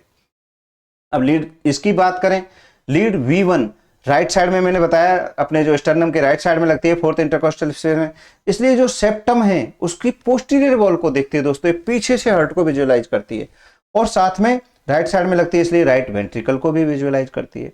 लीड 2 सेप्टम को विजुअलाइज करती है, क्योंकि ये भी बिल्कुल राइट साइड में जो स्टर्नम के जस्ट पास में ही रहती है, बट ये थोड़े लेफ्ट साइड में होती है, इसलिए ये सेप्टम की एंटीरियर वॉल को विजुअलाइज करती है। तो अगर हमें सेप्टम में कोई प्रॉब्लम है, इंटरवेंट्रिकुलर सेप्टम में कोई प्रॉब्लम है, तो लीड V1 और V2 इनमें ही दोस्तों दिखेगा वो। ये कितना इंपॉर्टेंट है। अगर हम एमआई देखते हैं तो यही स्लाइड तो काम आती है वहां पे। लीड V1 और लीड V2, लीड V1 और V2 इन्हीं को हम क्या बोलते हैं? सेप्टल लीड भी बोलते हैं। इंटरवेंट्रिकुलर सेप्टम में अगर कोई प्रॉब्लम हो रही है दोस्तों, तो लीड V1 और V2 में दिखेगा। थोड़ा सा और थोड़ा लेटरल साइड में चलते हैं, लीड V3 और V4 की तरफ। तो जो अपना लेफ्ट वेंट्रिकल है उसकी एंटीरियर वॉल को देखेंगी लीड V3 एंड V4। अगर किसी पेशेंट की लीड V3 और V4 में चेंजेस आ रहे हैं, तो उससे क्या बोलोगे तुम कि भाई तुम्हारे लेफ्ट वेंट्रिकल की एंटीरियर वॉल में प्रॉब्लम है। थोड़ा सा और पीछे की तरफ चलते हैं, तो ये भी लेफ्ट वेंट्रिकल को देख रही हैं, बट उसकी लेटरल वॉल को देख रही हैं। तो V5 और V6 लेटरल वॉल को देख रही हैं। किसकी लेटरल वॉल? लेफ्ट वेंट्रिकल की लेटरल वॉल, और लेफ्ट वेंट्रिकल की लेटरल वॉल को ही हम finally lateral wall of the heart बोलते हैं। तो lateral wall of the heart कौन सी भी लीड में दिखेगा, V5, V6, और उससे भी अच्छी जो कौन कौन सी लीड हैं, जो ऑब्वियसली लेटरल लीड हैं, लीड V1 और AVL, जो कहाँ लगती हैं, अपने लेफ्ट हैंड पे लगती हैं। तो ये लेफ्ट हैंड पे लगती हैं, बट ये हार्ट को थोड़ा सा ऊपर से देखेंगी तो ये high lateral wall of the heart को देखेंगी, high lateral wall of the heart, lead 1 और AVL। लीड V5 और V6 lateral wall of the heart देखेंगी, और anterior wall of the left ventricle कौन देखेगी, V3 और V4। तो दोस्तों फाइनली अगर हम कहें इंफीरियर वॉल को कौन देखेगा, लीड 2, 3, AVF। और अगर लीड लेटरल वॉल की बात करें तो लीड 1, AVL, देन V5 और V6। सेप्टम को कौन देखेगा, सेप्टम को V1 और V2 लीड देखेंगे। और हम एंटीरियर वॉल की बात करें, लेफ्ट वेंट्रिकल की एंटीरियर वॉल की बात करें तो V3 एंड V4 लीड देखेंगे। अब दोस्तों हम इसकी ब्लड सप्लाई की बात करें तो जैसा मैंने अभी बताया कि इंफीरियर वॉल को तो राइट कोरोनरी आर्टरी सप्लाई करती है, और जो हमारी लेफ्ट कोरोनरी आर्टरी है उसकी दो ब्रांच हैं, सरकमफ्लेक्स आर्टरी जो कि लेटरल वॉल को सप्लाई करती है, जिसको कौन सा वाला ये लीड देख रही है, लीड 1 और AVL। और जो दूसरी है लेफ्ट एंटीरियर डिसेंडिंग आर्टरी जो कि सेप्टम में से जाती है, तो उसके सेप्टम वाल को कौन सी सप्लाई करती है, इंटरवेंट्रिकुलर सेप्टम को कौन सी आर्टरी सप्लाई करती है, लाडा। तो अगर अब हम ऐसे समझते हैं, अगर किसी पेशेंट को MI आ रहा है, हार्ट अटैक आ रहा है, मायोकार्डियल इन्फार्क्शन हो रहा है, तो हम कैसे पहचानेंगे कि कौन से एरिया में हार्ट अटैक आ रहा है। दोस्तों हम लीड देख लेंगे, कौन सी लीड में प्रॉब्लम आ रही है वही उसके एरिया में प्रॉब्लम आ रही है। मान लो किसी पेशेंट के लीड 1 AVL और साथ में V5 और V6 लीड में प्रॉब्लम है, तो हार्ट की लेटरल वॉल में MI हो गया। अगर हार्ट की लेटरल वॉल में MI हो गया तो दोस्तों उसकी ब्लड सप्लाई क्या है, लेटरल वॉल की सप्लाई दोस्तों है सरकमफ्लेक्स आर्टरी, जो किसकी ब्रांच है, लेफ्ट कोरोनरी आर्टरी की। तो हमने उसकी ब्लड सप्लाई भी देख ली, हम बता सकते हैं कि इसकी कौन सी आर्टरी गई, सरकमफ्लेक्स गई। दोस्तों अगर किसी पेशेंट की एंटीरियर वॉल में प्रॉब्लम है तो हम कौन सी लीड में देखेंगे, V3 V5। और हम कैसे समझेंगे एंटीरियर वॉल गई मतलब उसकी लाडा में प्रॉब्लम हो गई, लेफ्ट कोरोनरी आर्टरी की लाडा ब्रांच में। तो जब हम उसका एंजियोग्राफी करेंगे तो हमें पता चल जाएगा कि इसके लाडा में ही ब्लॉक मिलेगा। तो इस तरह से ये कितनी इंपॉर्टेंट स्लाइड है दोस्तों, आप अब समझ गए होंगे। मैंने काफ़ी इसमें एक्सप्लेन करने की कोशिश की है, बहुत ही सिंपल है। अपने को तो दिमाग में जब भी ECG स्ट्रिप देखनी है तो उसमें पहले लीड 1 2 3 लिखी रहती हैं, फिर ये AVF AVL AVR लिखी रहती हैं, फिर उसके बाद क्या लिखा रहता है, उसके बाद V1 V2 V3 V4 ये सारी लीड लिखी रहती है। लेकिन आपको कभी भी ECG लीड देखते ही इस सीरीज में ECG को नहीं पढ़ना है, आपको हैबिट ऐसी डेवलप करनी है। हम तो जब भी देखेंगे सबसे पहले लीड 2 3 AVF देखेंगे, फिर लीड 1 AVL V5 V6 देखेंगे, उसके बाद V3 V4 देखेंगे और V1 V2 देखेंगे। इस तरह का अपने को सीक्वेंस में देखना है। सबसे पहले 1 से शुरू कर लो तो lead 1 AVL and V5 V6। उसके बाद अगर हमको देखना है तो लीड 2 3 AVF देखेंगे। उसके बाद हम अलग से एंटीरियर वॉल देखने के लिए V1 V2 V3 V4 देखेंगे। इस तरह की हैबिट डेवलप करनी है। उसके बाद हमें जैसे ही हमें पता चल जाएगा कौन से एरिया में प्रॉब्लम है, तुरंत हम कौन सी इसकी ब्लड सप्लाई क्या है। दो तरह की आर्टरी होती है, right coronary artery, left coronary artery. Right coronary artery में सिंपली इन्फीरियर वॉल है, आपको याद रखनी है, inferior wall of the heart जो है राइट कोरोनरी आर्टरी से सप्लाई होती है, और साथ में जो ऐसे नोड है वो से सप्लाई होता है। तो हार्ट की प्रॉब्लम क्या होगी, ब्रेडिकार्डिया हो जाएगा, पेशेंट को हार्ट बीट कम हो जाएगी क्योंकि उसका ऐसे नोड भी चला जा सकता है। और दूसरी अगर लेफ्ट कोरोनरी आर्टरी है तो दोस्तों उसके सेप्टम में प्रॉब्लम होगी, क्योंकि जो लाडा है उसके सेप्टम को वो करती है, और लेटरल वॉल में प्रॉब्लम होगी क्योंकि जो उसकी सरकमफ्लेक्स आर्टरी है वो हार्ट की लेटरल वॉल को सप्लाई करती है। तो ये दोस्तों हमने काफ़ी डिटेल में इसको पढ़ा है अभी। अब आगे देखते हैं और क्या क्या अपन ने पढ़ना है। एक स्लाइड और है दोस्तों, सिमिलरली इफ ब्लॉक इन दी लाडा, जो अभी अपन ने पढ़ा, लाडा कौन सी थी, left anterior descending artery, main artery of heart है। पेशेंट को जो इंटरवेंट्रिकल सेप्टम है उसमें प्रॉब्लम हो जाएगी, मतलब फाइनली अपने जो वेंट्रिकल्स में प्रॉब्लम हो जाएगी। जब वेंट्रिकल्स में प्रॉब्लम हो जाएगी तो दोस्तों जो अपना हार्ट है वो कॉन्ट्रैक्ट ही नहीं कर पाएगा, और कॉन्ट्रैक्ट ही नहीं कर पाएगा तो दोस्तों पेशेंट को शॉक या हार्ट फेलियर होने लगेगा, और पेशेंट को वीटी या वीएफ हो सकता है, और पेशेंट कैन डाई। तो ये बहुत इंपॉर्टेंट है। अगर किसी के लाड़ा आर्टरी जा रही है, किस में दिखेगी, कौन कौन सी लीड में दिखेगी दोस्तों, V1, V2, V3 and V4। अगर इनमें प्रॉब्लम है तो दोस्तों पेशेंट को, अगर इनमें प्रॉब्लम है तो पेशेंट कैन डाई। दूसरा, अगर सर्कमफ्लेक्स आर्टरी में प्रॉब्लम है दोस्तों, तो लेटरल वॉल में प्रॉब्लम है, कौन सी लीड में दिखेगी, lead 1 AVL and V5 and V6। तो पेशेंट को इजेक्शन फ्रैक्शन कम हो सकता है, थोड़ा एरिथमिया हो सकता है, बाकी उसके लेटरल वॉल से ज़्यादा प्रॉब्लम नहीं होती है। बट अगर हम राइट कोरोनरी आर्टरी की बात करें तो उसकी इंफीरियर वॉल, जो उसकी नीचे वाली इंफीरियर वॉल को सप्लाई करेगी, साथ में मैंने बताया अभी ऐसे नोड को सप्लाई करेगी दोस्तों, तो पेशेंट को ब्रेडिकार्डिया हो सकता है, पेशेंट को हार्ट ब्लॉक हो सकता है, तो पेशेंट ब्लॉक में उसको हार्ट ब्लॉक होने के चांस बढ़ जाएंगे। तो हम एक सिंपली लीड देख के उसकी आर्टरी देख लिए, आर्टरी से हमने उसके सिम्टम देख लिए, और जब हमने सिम्टम देख लिए तो अब फाइनल हमारा क्या बचा दोस्तों, इसको कैसे ठीक करें, कैसे ट्रीट करें। तो आगे अपन ट्रीटमेंट पार्ट डिफरेंट अभी, लेकिन अपन ईसीजी की बात कर रहे हैं तो आगे और देखते हैं दोस्तों ईसीजी में क्या क्या पढ़ना है। तो ये हो गई दोस्तों लीड्स के बारे में बात। काफ़ी कुछ हमने ओरिएंटेशन मैंने कराने की कोशिश करी है आपको, फिर भी थोड़ा सा ये काफ़ी देर तक जब वीडियो बनाते हैं पढ़ाते हैं इसको, तो थोड़ा कंसंट्रेट करना थोड़ा डिफ़िकल्ट होता है, बट मैं कोशिश करूँगा कि सिंगल वीडियो में ही अपन सारी चीज़ें बताएंगे आज। तो नेक्स्ट जो इसी का नेक्स्ट, अब अपन थोड़ा सा अपने दिमाग को डाइवर्ट करें। अब नेक्स्ट जो इसी सीरीज में हम समझेंगे ईसीजी पेपर। जब ईसीजी पढ़ रहे हैं तो तुमने देखा होगा ईसीजी पेपर होता है, एक ग्राफ पेपर जैसा होता है, तो थोड़ा सा इसके बारे में ओरिएंटेशन होना बहुत ज़रूरी है, क्योंकि जब हम हार्ट रेट कैलकुलेट करते हैं तो दोस्तों इसके बारे में नॉलेज होना बहुत ज़रूरी है। तो दोस्तों ईसीजी पेपर एक ग्राफ पेपर होता है, जैसा आप लोगों ने सबने देखा है। थर्मल पेपर भी ये होता है एक्चुअली, समय के साथ इसमें से जो इंक है वो हट जाती है, तो इसलिए जब भी ईसीजी अगर आपको लॉन्ग टर्म तक रखना है तो इसका फोटोकॉपी करा के रखना चाहिए, क्योंकि ईसीजी जो अगर स्ट्रिप रखेंगे तो कुछ दिनों बाद वो गायब हो जाती है, उसमें कोई स्याही नहीं दिखती है। दूसरा दोस्तों, जो ग्राफ पेपर सबने देखे हुए हैं और ईसीजी स्ट्रिप भी आप लोग मेडिकल स्टूडेंट्स हैं तो सबने देखी हुई है, इसमें एक बिग बॉक्स होते हैं और बिग बॉक्स के अंदर फिर छोटे छोटे बॉक्स होते हैं। तो बहुत सारे बिग बॉक्स होते हैं और बिग बॉक्स के अंदर छोटे छोटे स्मॉल बॉक्स होते हैं। तो एक बिग बॉक्स के अंदर 5 वर्टिकली और 5 हॉरिजॉन्टली, ये 10 बॉक्स होते हैं दोस्तों, जैसा कि इसमें दिखाया है, 5 ऐसे और 5 ऐसे। तो 5 इसकी विड्थ होती है, 5 इसकी हाइट होती है। अब दोस्तों जो हम ईसीजी जब रिकॉर्ड करते हैं तो एक्स एक्सिस पर हम टाइम रिकॉर्ड करते हैं। जो हमारी ईसीजी मशीन है एक्स एक्सिस पर टाइम रिकॉर्ड करती है, जैसे हम ग्राफ बनाते थे बचपन में, वैसे ही जो हमारी ईसीजी मशीन है जो एक्स एक्सिस पर टाइम रिकॉर्ड करती है और वाई एक्सिस पर वोल्टेज रिकॉर्ड करती है, वाई एक्सिस पर वोल्टेज रिकॉर्ड करती है।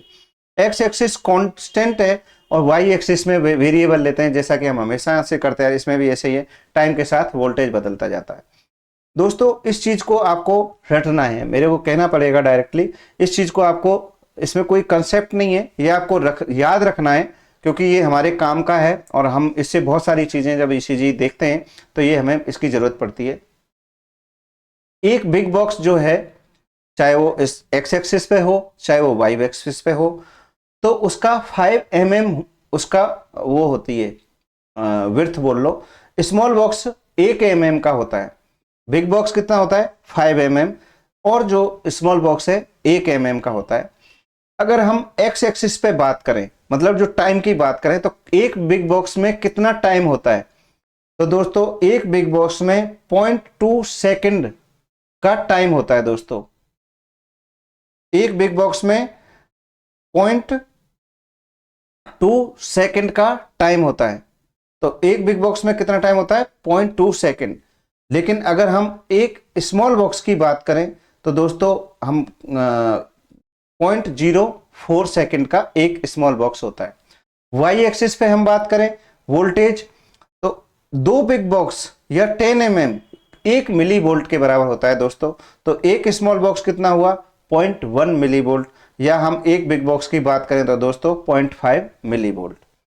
ये आपको याद रखना है। इसका सिग्निफिकेंस मैं आपको अभी सिखाऊंगा कि क्या इसका सिग्निफिकेंस है, क्यों इसको रटना है। आपको तो सिंपली इतना याद रखना है, जब अपन ड्यूरेशन कैलकुलेट करेंगे, इंटरवल कैलकुलेट करेंगे, तो ये काम आता है कि जो अगर हम टाइम कैलकुलेट कर रहे हैं तो एक्स एक्सिस पे देखेंगे, और एक बिग बॉक्स एक्स एक्सिस पे कितने टाइम के बराबर होता है, 0.2 सेकंड के बराबर होता है, और जो स्मॉल बॉक्स है कितने के बराबर होता है, 0.04 सेकंड के बराबर होता है। ठीक है। वोल्टेज की बात करें तो दो बिग बॉक्स के बराबर 1 मिली वोल्ट होता है, और इसी को हम स्मॉल बॉक्स की बात करें तो 0.1 मिली वोल्ट होता है, या एक बिग बॉक्स की बात करें तो 0.5 मिली वोल्ट के बराबर होता है।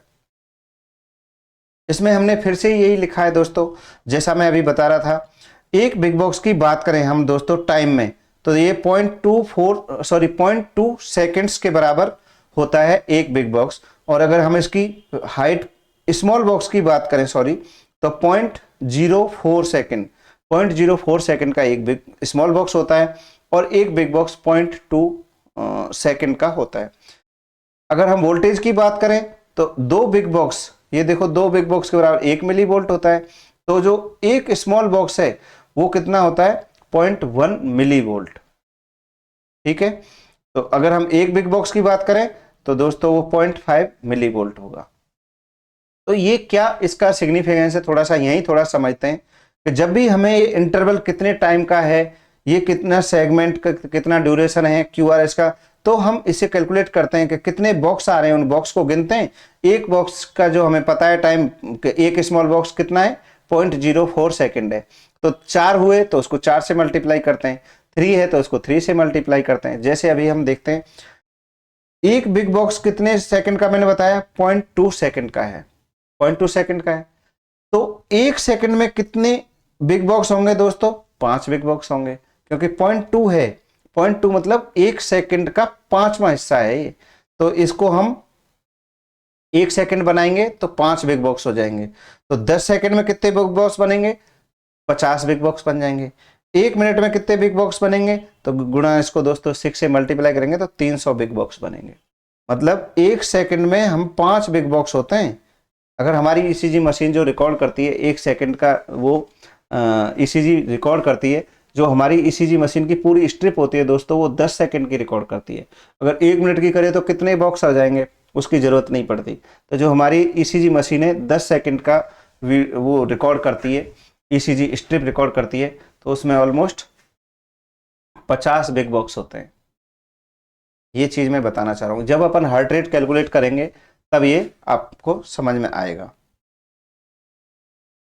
अब दोस्तों थोड़ा सा और इस चीज को हम समझते हैं कि ECG में अगर हम एक्स एक्सिस पर हम देख रहे हैं QRS बने हुए हैं, खूब सारे QRS बने, अगर दोस्तों QRS हो, चाहे वो P वेव हो, चाहे QRS कॉम्प्लेक्स हो, अगर ये पास पास हैं, पास पास है मतलब एक QRS आया, उसके फिर तुरंत दूसरा आ गया, फिर तुरंत तीसरा आया, दूसरी सिचुएशन एक QRS आया, काफी देर बाद एक दूसरा QRS आया, काफी, इससे आपको क्या समझ में आ रहा है, मतलब पास पास हैं तो उनमें टाइम कम लग रहा है। मैंने बताया ना एक्स एक्सिस पे टाइम है, तो मतलब उसमें टाइम कम लग रहा है, टाइम कम लग रहा है मतलब उसकी स्पीड ज्यादा है, स्पीड ज्यादा है मतलब टैकीकार्डिया है। ये बहुत इंपॉर्टेंट है, इसको थोड़ा सा फिर से समझेंगे अपन। जो ECG ग्राफ पेपर है उसमें हमारा ECG ग्राफ पेपर में एक्स एक्सिस पर टाइम है, अगर उसमें वेव बनी हुई है, QRS बने हुए, अपन तो QRS की बात करते हैं, अगर QRS पास पास बने हुए हैं, एक QRS है फिर दूसरा QRS है तीसरा, बहुत पास पास है वो, उनके बीच में डिस्टेंस, तो मतलब उसकी स्पीड ज्यादा है, टाइम कम लग रहा है, टाइम कम लग रहा है मतलब फास्ट है, और स्पीड ज्यादा है, तो स्पीड ज्यादा कब होती है, जब पेशेंट को टैकीकार्डिया है। दूसरी बात करते हैं, अगर QRS कॉम्प्लेक्स दूर दूर हैं तो मतलब उनमें टाइम ज्यादा लग रहा है, मतलब ज्यादा लग रहा है तो स्पीड कम है, स्लो है तो पेशेंट को ब्रेडिकार्डिया है। अगर P से R के वेव की डिस्टेंस जो है कम है, मतलब PQRS जब बनाते हैं P से लेके, और जो QRS कॉम्प्लेक्स की जो R वेव है उसके जो P से लेके R वेव की डिस्टेंस कम है, मतलब डिस्टेंस कम है, तो P से R वेव के पास आ रही है, मतलब PR इंटरवल शॉर्ट है, तो इसका मतलब P से R का कंडक्शन फास्ट है, पीआर इंटरवल प्रोलॉन्ग्ड है मतलब ब्लॉक हो रहा है। पेशेंट को अगर ब्लॉक है तो पीआर इंटरवल प्रोलॉन्ग्ड है, और ब्लॉक नहीं है तो पेशेंट को पीआर इंटरवल शॉर्ट है। ये चीज आपको याद रखनी है। तो जब भी आप ईसीजी स्ट्रिप देखेंगे तो सबसे पहले अपन देखेंगे कि जो क्यूआरएस कॉम्प्लेक्स पास पास है या दूर दूर है। पास पास मतलब टैकीकार्डिया, दूर दूर मतलब ब्रेडिकार्डिया। यही देख के इतना तो तुम्हें यही समझ में आ जाएगा। अब अपन बात करते हैं वोल्टेज की। दोस्तों तुमने देखा होगा कुछ ईसीजी स्ट्रिप में काफी ऊंचे ऊंचे लंबे लंबे क्यूआरएस होते हैं और कुछ में बहुत छोटे छोटे होते हैं। ऐसा क्यों होता है भाई? अगर जो इलेक्ट्रिकल करंट जनरेट कहां से हो रहा है, हमारे हार्ट की मसल से हो रहा है। अगर मसल मोटी होगी, ज्यादा मोटी होगी तो ज्यादा वोल्टेज जनरेट करेगी। तो मसल ज्यादा मोटी होगी तो ज्यादा करंट जनरेट करेगी। तो सबसे पहले तो हम बात करते हैं एट्रिया और वेंट्रिकल की, फिर हाइपरट्रॉफी की बात करेंगे। तो एट्रिया जो है उसकी वॉल कैसी होती है? पतली होती है। उसकी मसल कैसी होती है? थिन होती है। और जो वेंट्रिकल है उसकी वॉल थिक होती है, उसमें मसल मोटी होती है। तो तुमने देखा पी वेव को एट्रिया डिनोट कर रहे हैं और क्यूआरएस को वेंट्रिकुलर को डिनोट कर रहे हैं। तो क्यूआरएस बड़े बड़े हैं। क्यों क्यूआरएस बड़े बड़े क्यों हैं as compare to P wave? P wave इतनी ऊंची क्यों नहीं है? दोस्तों अगर मसल मोटी होगी तो क्यूआरएस या वेव, जो भी वेव बनेगी वो मोटी होगी। तो क्यूआरएस मोटे पी वेव से क्यों है? क्योंकि वेंट्रिकल की वॉल एट्रियल की वॉल से बहुत ज्यादा थिक होती है।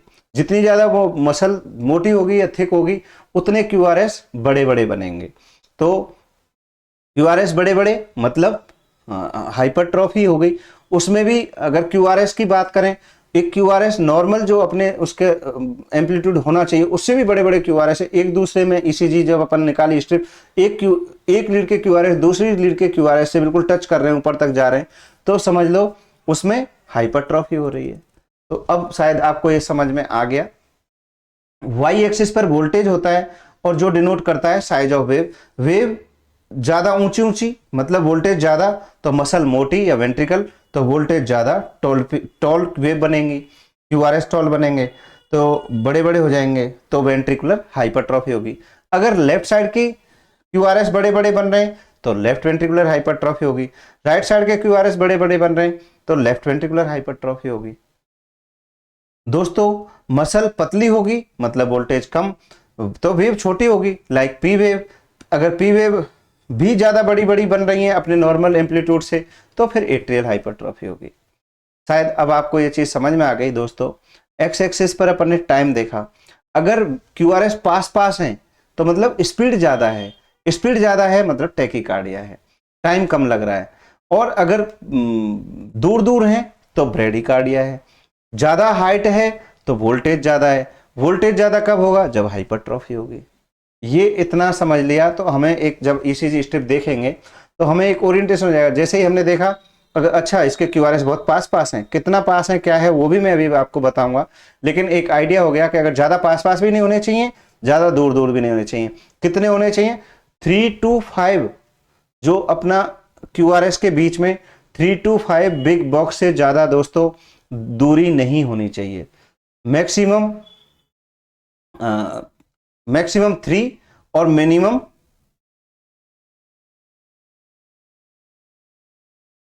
अभी इसको देखेंगे अपन, पहले थोड़ा सा और समझते हैं।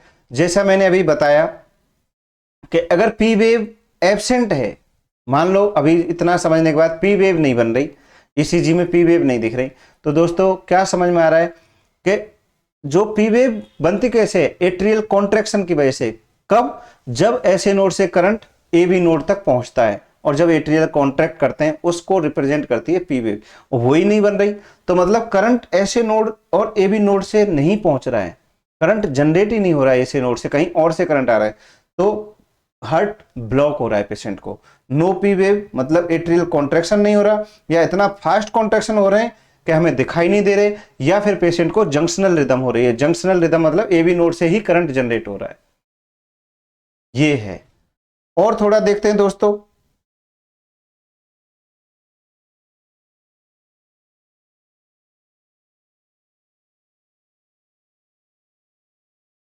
और दोस्तों इसको हम देखते हैं। हाँ अब हम थोड़ा और देखेंगे पीआर इंटरवल। तो दोस्तों जो पी आर इंटरवल है, थोड़ा सा इसके बारे में भी देखते हैं। पी आर इंटरवल जैसा इस डायग्राम में दिखा हुआ है कि पी वेव जहां से स्टार्ट हो रही है और जहां तक क्यू आर एस स्टार्ट हो रहा है उसके बीच का जो टाइम है उसको अपन बोलते हैं पी आर इंटरवल। मतलब कि जब हम पी से लेके और क्यू आर एस तक जब हमारी ईसीजी मशीन की जो सुई घूमती रही वो पहुंची, उसको उसमें कितना टाइम लगा। तो दोस्तों ये होता है नॉर्मल 0.12 सेकेंड टू 0.20 सेकेंड। मतलब इससे आप क्या समझ रहे हो, एक स्मॉल बॉक्स कितना होता है 0.04, तो 0.12 में कितने स्मॉल बॉक्स हो गए 3, और 0.04 का एक स्मॉल बॉक्स होता है तो 5 में कितने स्मॉल बॉक्स हो गए 5। तो 3 to 5 स्मॉल बॉक्स के बराबर वो नॉर्मल होता है पी आर इंटरवल। अगर इससे ज्यादा आ रहा है, मतलब पी आर इंटरवल 5 बॉक्स से ज्यादा है, तो दोस्तों उसको अपन बोलेंगे पी आर इंटरवल प्रोलॉन्ग्ड है। कब होता है ये, जब पेशेंट को हार्ट ब्लॉक होता है, या कई बार पेशेंट बुजुर्ग पेशेंट में ये नॉर्मली भी हो सकता है। अगर 3 से कम आ रहा है, 3 बॉक्स से भी कम, 0.12 सेकंड से भी कम आ रहा है, तो दोस्तों पेशेंट को बहुत ज्यादा टैकीकार्डिया हो रहा है, या जंक्शनल रिदम हो रहा है, या WPW सिंड्रोम होता है। ये थोड़ी बड़ी बड़ी चीजें अपन देखेंगे आगे। या चिल्ड्रंस में दोस्तों ऐसा हो सकता है, क्योंकि चिल्ड्रंस में नॉर्मली टैकीकार्डिया रहता है। तो ये पी आर इंटरवल के बारे में हमने देख लिया। दोस्तों अगर हमें पी आर सेगमेंट की बात करूं, मैं अभी इसके बारे में ज़्यादा डिटेल में नहीं जाना चाहता, पर थोड़ा सा समझ लो। अगर हम इंटरवल की बात करेंगे तो वो या तो चौड़े हो जाएंगे या शॉर्ट हो जाएंगे, ज़्यादा हो जाएंगे तो प्रोलॉन्ग्ड हो जाएंगे, छोटे हो जाएंगे तो शॉर्ट हो जाएंगे। लेकिन सेगमेंट की अगर हम बात करेंगे तो सेगमेंट या तो अप होंगे या डाउन होंगे। अप हो जाएंगे तो सेगमेंट का एलिवेशन हो रहा है, और डाउन हो रहे हैं तो सेगमेंट का डिप्रेशन हो रहा है। ये दोस्तों अब ये अपन इसमें ज्यादा नहीं जाएंगे, बस केवल ये टर्मिनोलॉजी थी जिसको अपन ने देख लिया।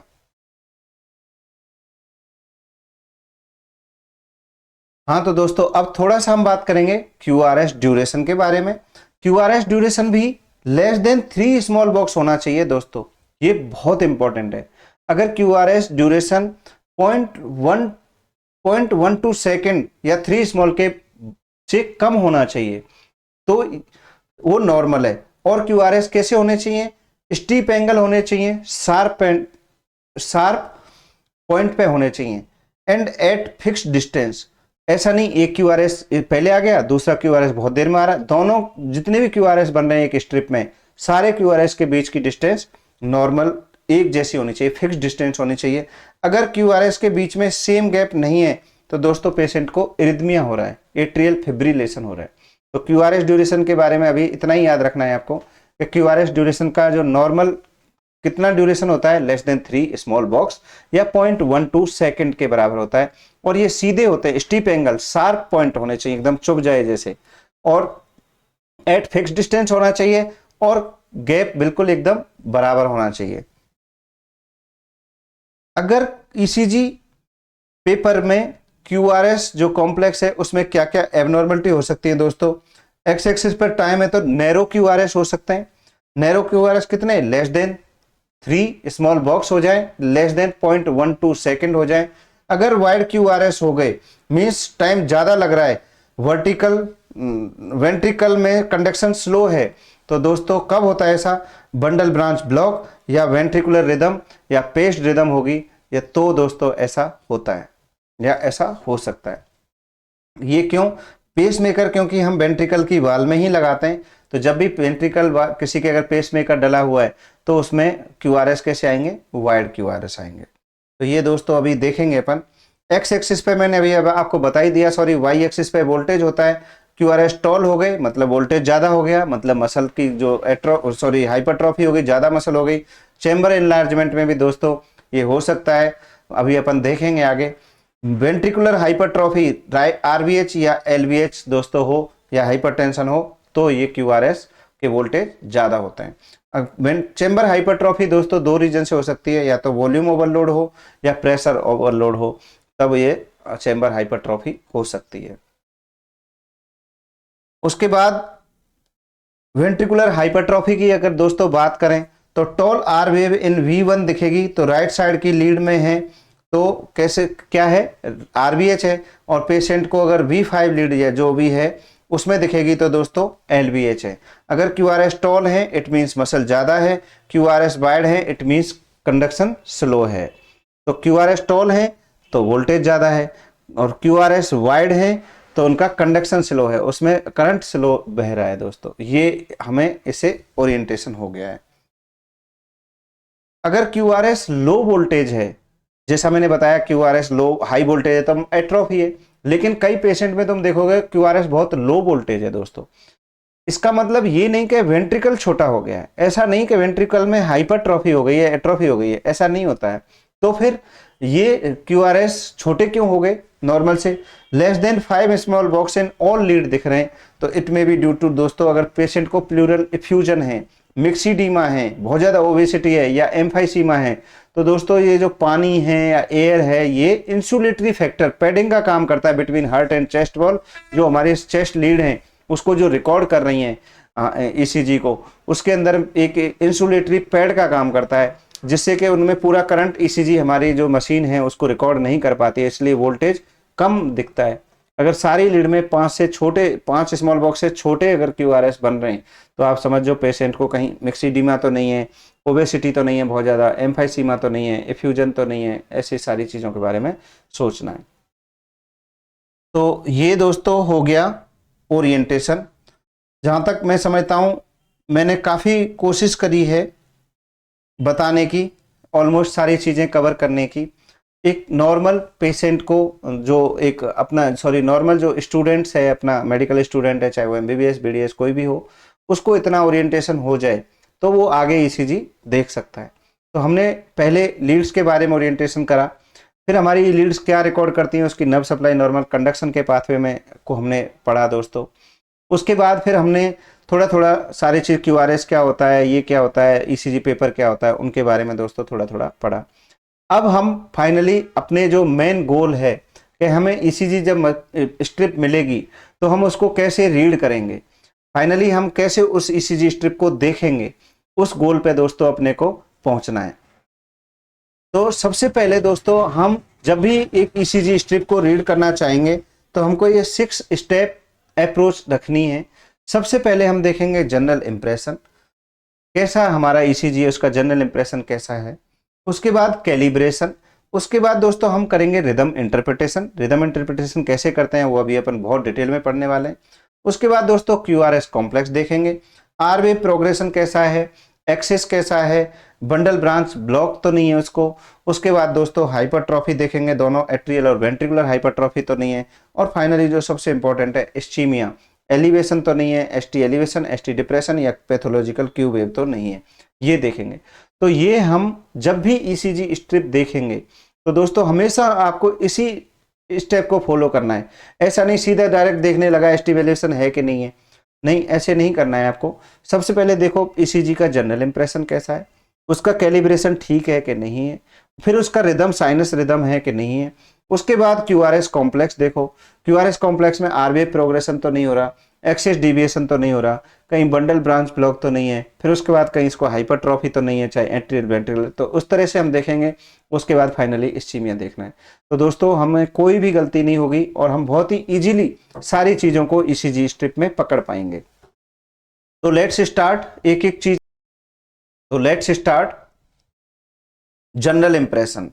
तो दोस्तों जैसे ही तुम्हारे सामने एक ईसीजी स्ट्रिप आई, हमने उसको देखा, तो हमारा फर्स्ट लुक इंप्रेशन क्या है उसके लिए कि कहीं ये बहुत फास्ट तो नहीं है, कहीं बहुत स्लो तो नहीं है, और वेरी अगली मॉर्फोलॉजी तो नहीं है। कोई एनी अगली मॉर्फोलॉजी मतलब कहीं उल्टी सीधी वेव तो नहीं बन रही है, नॉर्मल क्यूआरएस जैसी दिख रही है कि नहीं, कहीं पता चला उल्टे सीधे ही वेव बन रही है, तो कोई अगली मॉर्फोलॉजी तो नहीं है, बहुत ज़्यादा फास्ट तो नहीं है, बहुत ज़्यादा स्लो तो नहीं है, तो हमें ये रिदम देखनी है। जैसा कि मैं अभी एक इमेज डाला हूँ दोस्तों, ये नॉर्मल साइनस रिदम है। नॉर्मल साइनस रिदम जो हमारा नॉर्मल जो पल्स है, हार्ट रेट है, वो 60 टू 100 बीपीएम होती है। आप जानते हो 60 टू 100 नॉर्मल अपनी हार्ट रेट होनी चाहिए। तो जो अपना ईसीजी स्ट्रिप है उसमें 3 टू 5 बिग बॉक्स के बीच की डिस्टेंस जो है वो 3 टू 5 बिग बॉक्स के बराबर होनी चाहिए।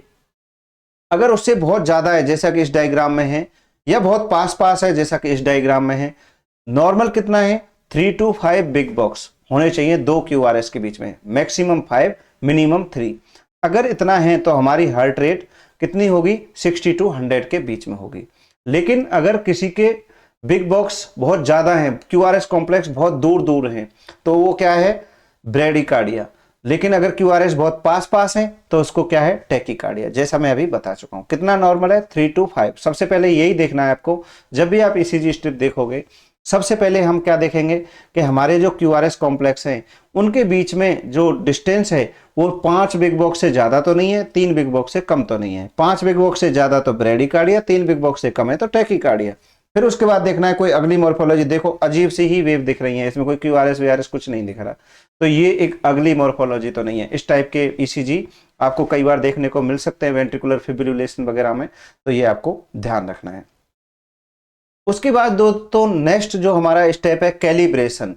कैलिब्रेशन का क्या मतलब है दोस्तों, जब भी ये मेरे साथ हुई घटना है कि मैंने ECG निकाला और उसमें देखा बहुत छोटे छोटे QRS हैं, तो वो क्यों हो जाते हैं दोस्तों, अगर ये स्टैंडर्ड कैलिब्रेशन अगर हमने फॉलो नहीं करा, जो हमारी मशीन है उसमें हमें सेटिंग करनी पड़ती है कि जो ECG हम रिकॉर्ड कर रहे हैं तो उसका हमारी जो ECG मशीन का जो कैलिब्रेशन है 1 मिली वोल्ट Y एक्सिस पे होना चाहिए, X एक्सिस पर 0.2 सेकंड के बराबर होना चाहिए।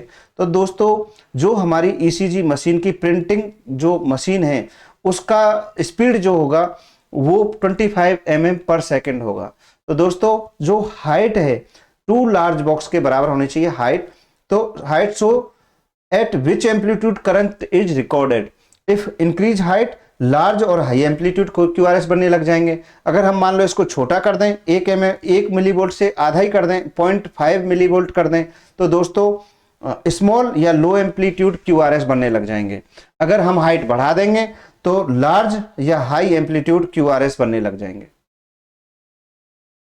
अगर हम बात करें दोस्तों विड्थ की, एक लार्ज बॉक्स जो है, एक लार्ज बॉक्स सोज इसके कितना होना चाहिए, 0.2 सेकंड के बराबर। तो ये क्या शो करता है कि shows speed at which ECG machine is printing out paper. अगर हम इसको विड्थ को बढ़ा देंगे then it will increase the speed of printing ECG paper. दोस्तों कहने का मतलब ये है कि जब भी आप ECG देखोगे तो सबसे पहले आप देखना उसके चाहे तो राइट साइड में चाहे लेफ्ट साइड में, जैसा कि इस डायग्राम में बना हुआ है, ये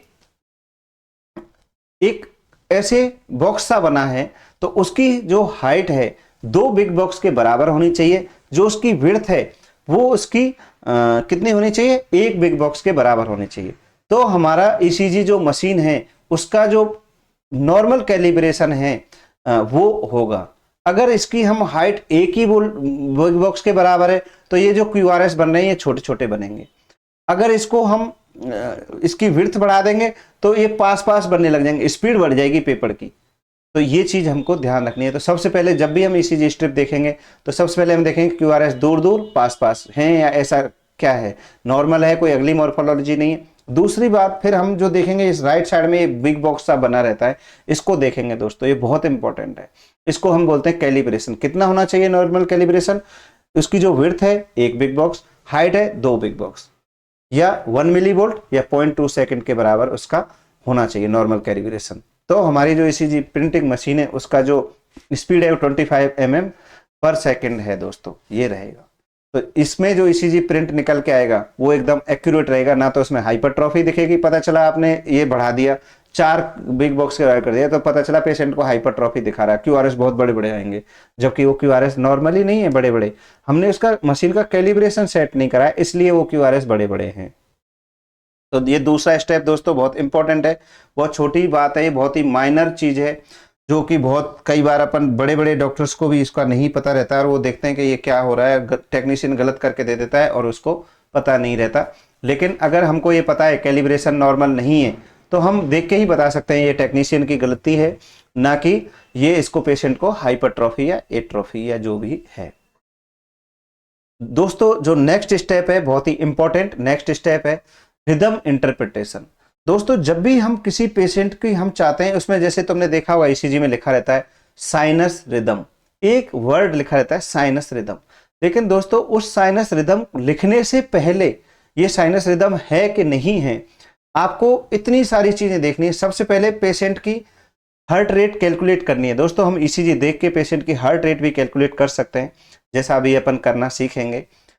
रेगुलर है कि नहीं है ये देखेंगे। उसके बाद पी वेव के बारे में देखेंगे, पीआर इंटरवल के बारे में देखेंगे, क्यूआरएस कॉम्प्लेक्स के बारे में देखेंगे, और देन फाइनली हम उसको पीसी जो इंटरप्रिटेशन है वो लिखेंगे। दोस्तों ऐसा नहीं सीधी साइनस रिदम, साइनस रिदम लिखा तो ये सारे पॉइंट अपन को पहले फुलफिल होने चाहिए। रेट नॉर्मल होनी चाहिए, रेगुलर होना चाहिए, पी वेव नॉर्मल होनी चाहिए, पीआर इंटरवल नॉर्मल होना चाहिए, क्यूआरएस कॉम्प्लेक्स नॉर्मल होना चाहिए, तब हम बोलेंगे साइनस रिदम है। कैसे करेंगे एक एक स्टेप को अब हम फाइनली देखेंगे। दोस्तों how to calculate rate in ECG. दोस्तों बहुत ही इजी है ये, बहुत ही सिंपल है। सबसे पहले जो हमें कभी भी हार्ट रेट कैलकुलेट करना है तो 300 divided by number of large boxes या स्क्वायर बोल लो between 2 QRS complex. 2 QRS complex के बीच में कितने लार्ज बॉक्स आ रहे हैं उसको अपन 300 को डिवाइड कर देंगे नंबर ऑफ लार्ज बॉक्स से। ऐसे ही अगर लार्ज बॉक्स कम है, मान लो एक ही है, तो हम स्मॉल बॉक्स अगर कैलकुलेट करेंगे तो हम 1500 को डिवाइड करेंगे number of small box present between 2 QRS complex. तो ये आपको फॉर्मूला है जो कि याद रखना है।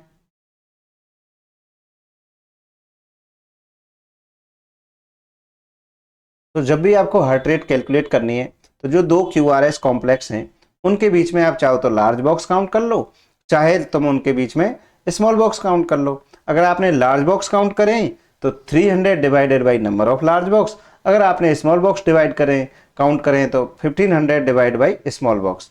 तो इस तरह से हम क्या कैलकुलेट करेंगे, ईसीजी में हार्ट रेट कैलकुलेट करेंगे। नॉर्मल हार्ट रेट क्या होती है, जैसा मैं अभी बता चुका हूं, 60 to 100 बीट्स पर मिनट या 3 to 5 large box between 2 QRS, ये नॉर्मल है। हम बाहर से ही देखेंगे 3 to 5 लार्ज बॉक्स है तो हार्ट रेट नॉर्मल है। कितनी है, जैसा कि अगर मान लो हम बात करते हैं कि नॉर्मल क्यों है, तो दोस्तों अगर 300 divided by number of large box अगर 5 है तो कितना आया 60, और अगर 300 divided by number of large box कितने 3 तो कितना आया 100। मतलब अगर नंबर ऑफ लार्ज बॉक्स 3 से 5 के बीच में है, 3 से 5 के बीच में है तो अपनी हार्ट रेट 60 से 100 के बीच में रहेगी। कैसे कैलकुलेट करेंगे, सिंपल है, अपने लार्ज बॉक्स जो हैं उनको काउंट कर लो, सॉरी 2 क्यूआरएस कॉम्प्लेक्स देखो, 2 क्यूआरएस कॉम्प्लेक्स के बीच में कितने लार्ज बॉक्स बनने उनको देखो और 300 में उसको भाग दे दो, जैसा अभी अपन ईसीजी स्ट्रिप देखते हैं। दोस्तों ये थोड़ा सा और अपन ने लिखा है, मैंने एक स्लाइड डाली है कि अगर 60 से कम है हार्ट रेट तो क्या बोलेंगे उसको, ब्रेडिकार्डिया। 100 से ज्यादा है तो टैकीकार्डिया। बहुत ज्यादा ब्रेडिकार्डिया है 25 to 30 तक ही है तो दोस्तों हार्ट ब्लॉक में हो रहा है, साइनस रिदम नहीं होगी। नॉर्मली फिजियोलॉजिकल ब्रेडिकार्डिया सब जानते हैं, एथलीट्स में होता है। अगर पेशेंट बीटा ब्लॉकर ले रहा है तो भी पेशेंट को ब्रेडिकार्डिया हो सकता है।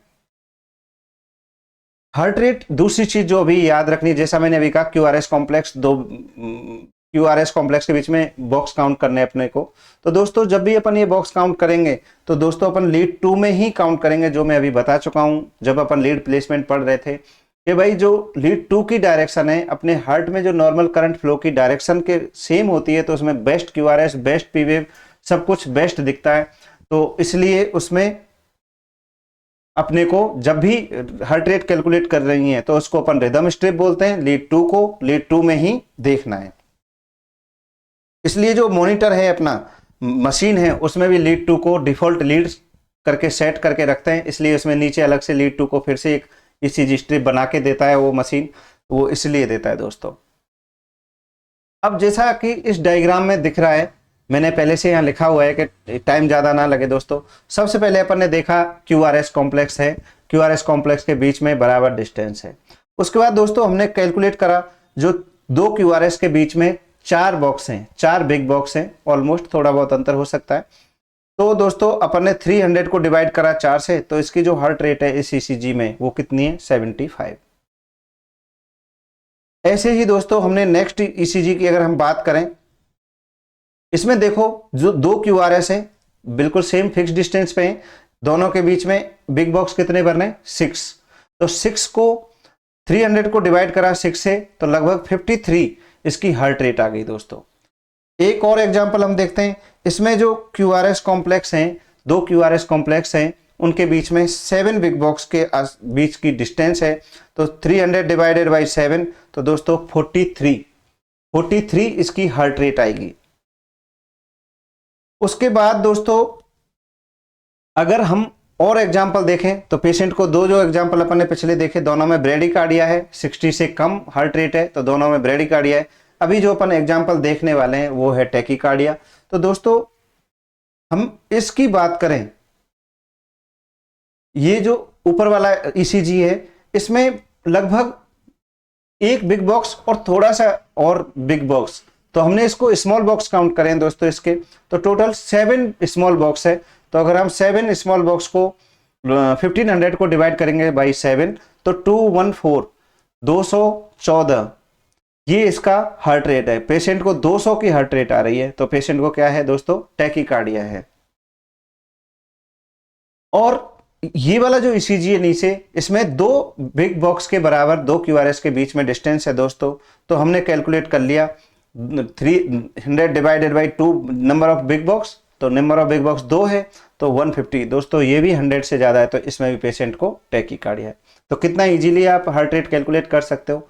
सबसे पहले आपको ईसीजी स्ट्रिप देखनी है और उस ईसीजी स्ट्रिप में देख के आप देख लो कि भाई इसमें कितने लार्ज बॉक्स है दो क्यूआरएस के बीच में या बहुत कम डिस्टेंस है तो स्मॉल बॉक्स भी काउंट कर सकते हो और उसको डिवाइड कर दो। अगर लार्ज बॉक्स काउंट करें तो 300 में डिवाइड दे दो और अगर स्मॉल बॉक्स करें तो 1500 में डिवाइड कर दो स्मॉल बॉक्स को, और जो भी फाइनल रिजल्ट आएगा वो उसका हार्ट रेट है। ये तो दोस्तों इजी था, लेकिन अब एक एग्जांपल अपन देखने वाले हैं, उसको देखिए।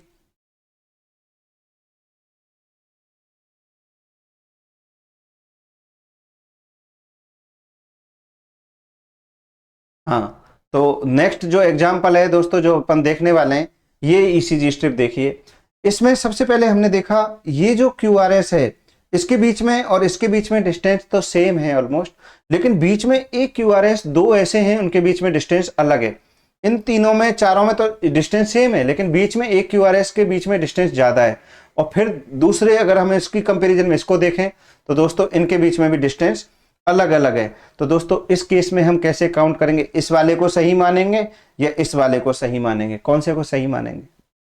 यहाँ मुसीबत आ गई, अपना जो फॉर्मूला यहाँ पे काम नहीं करेगा। तो दोस्तों यहाँ पे वो फॉर्मूला काम नहीं करेगा तो अपने पास दूसरा फॉर्मूला है, वो तो काम करेगा। अपन दूसरे फॉर्मूले पे बात करते हैं। दूसरा फॉर्मूला क्या है दोस्तों? सबसे पहले जैसा मैंने बताया कि एक ईसीजी स्ट्रिप की हम बात कर रहे थे, दोनों अगर दो क्यूआरएस के बीच में डिस्टेंस अलग अलग है या पेशेंट को इरिथमिया है, तो दोस्तों मैंने जैसा अभी बताया था कि जो हमारी ईसीजी मशीन है, एक सेकंड में कितने बिग बॉक्स बनाती है? एक सेकंड में 5 बिग बॉक्स बनाती है। और हम कितना एक जो हमारा मशीन है, हाँ तो दोस्तों मैं बता रहा था कि जो हमारी अगर इरेगुलर रिदम है तो हम उसको इस वाले फॉर्मूले का जो नॉर्मल फॉर्मूला हमने सीखा वो काम नहीं करेगा। तो हम इसमें अभी जैसा मैंने बताया था कि जो 1 बिग बॉक्स है वो कितने सेकंड का होता है? एक्स एक्सिस पर 0.20 सेकंड का होता है। अगर हम 15 बिग बॉक्स की बात करें तो दोस्तों इसको मल्टीप्लाई करेंगे तो 3 सेकंड, और 6 सेकंड में कितने बिग बॉक्स बनेंगे? 30 बिग बॉक्स बनेंगे। ये चीज हमने कैसे कैलकुलेट करी? हमें पता है कि एक बिग बॉक्स 0.20 सेकंड का होता है एक्स एक्सिस पर, तो 15 बिग बॉक्स कितने के होंगे? ऑब्वियसली 3 सेकंड के। 30 बिग बॉक्स कितने होंगे? 6 सेकंड के। मतलब अगर हम ईसीजी स्ट्रिप में 30 बिग बॉक्स काउंट करते हैं तो हम 6 सेकंड में एक ईसीजी स्ट्रिप में कितने बिग बॉक्स बन रहे हैं वो हम काउंट कर रहे हैं। अगर हमको 1 मिनट के अंदर बिग बॉक्स काउंट करने हैं तो दोस्तों हम 6 सेकंड को हम 1 मिनट बनाना चाहते हैं तो इंटू मल्टीप्लाई बाई 10 करेंगे, क्योंकि 1 मिनट में 60 सेकंड होते हैं। ऐसे ही तो हम बिग बॉक्स को भी 30 से करेंगे तो उसमें 300 बिग बॉक्स होंगे। तो count the 30 big box in ECG strip, और उसके बाद उसको हम 1 सेकंड, वो इक्वल होगा 6 सेकंड के। Then count number of QRS present in this part multiply by 10, तो वो 60 सेकंड में कितने वो बने, तो ये हम कैलकुलेशन करेंगे और जो फाइनल रिजल्ट आएगा वो उसकी हार्ट रेट होगी। जैसे हमने इसमें देखा कि हमने 30 बिग बॉक्स काउंट करे, ये 30 जो बिग बॉक्स हैं ये किसको डिनोट कर रहे हैं दोस्तों, ये जो 30 बिग बॉक्स हैं ये डिनोट कर रहे हैं 6 सेकंड को। ये हमने 6 सेकंड में कितने क्यूआरएस बने, 6 सेकंड में 6 क्यूआरएस बने दोस्तों। इसको मल्टीप्लाई करेंगे हम कितने से, 10 से, तो 1 2 3 4 6 इंटू 10, कितनी इसकी हार्ट रेट हुई, 60 दोस्तों। तो इसकी हार्ट रेट जो फाइनल होगी 60 होगी। और हम दूसरा एग्जांपल से समझते हैं। अगर पेशेंट को हार्ट ब्लॉक है, अगर पेशेंट को हार्ट ब्लॉक है तो दोस्तों हार्ट ब्लॉक में क्या होता है, जो एट्रिया है और वेंट्रिकल है उनका दोनों हार्ट के अंदर जो नॉर्मल कंडक्शन जो पाथवे है वो फॉलो नहीं होता हार्ट ब्लॉक में। ऐसे नोड से करंट जनरेट नहीं होता हार्ट ब्लॉक के केस में, कहीं से भी चाहे वो वेंट्रिकल या कहीं एवी नोड से कहीं से करंट जनरेट होता है। तो जो एट्रिया अपने आप में धड़कते रहते हैं, वेंट्रिकल अपने आप में धड़कते रहते हैं।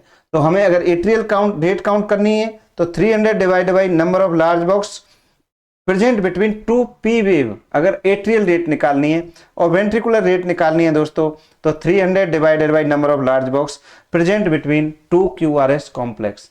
दोनों में से हम कैसे भी करके अलग अलग रेट निकाल सकते हैं, वैसे इसकी ज़्यादा जरूरत नहीं होती आपको। तो सिंपली नॉर्मल हार्ट रेट कैसे निकालते हैं, 300 divided by number of large box 1500 divided by number of small box. अगर रेट इरेगुलर है तो हम 30 सेकंड के अंदर 30 बिग बॉक्स के अंदर कितने क्यूआरएस बने वो काउंट करेंगे, जो कि इक्वल होंगे 6 सेकंड में बने क्यूआरएस के बराबर। उसको मल्टीप्लाई बाई 10 कर देंगे तो वो 1 मिनट के अंदर क्यूआरएस जो बन रहे हैं वो हो जाएगा और वो हमारी फाइनल हार्ट रेट हो जाएगी। बहुत ही सिंपल है।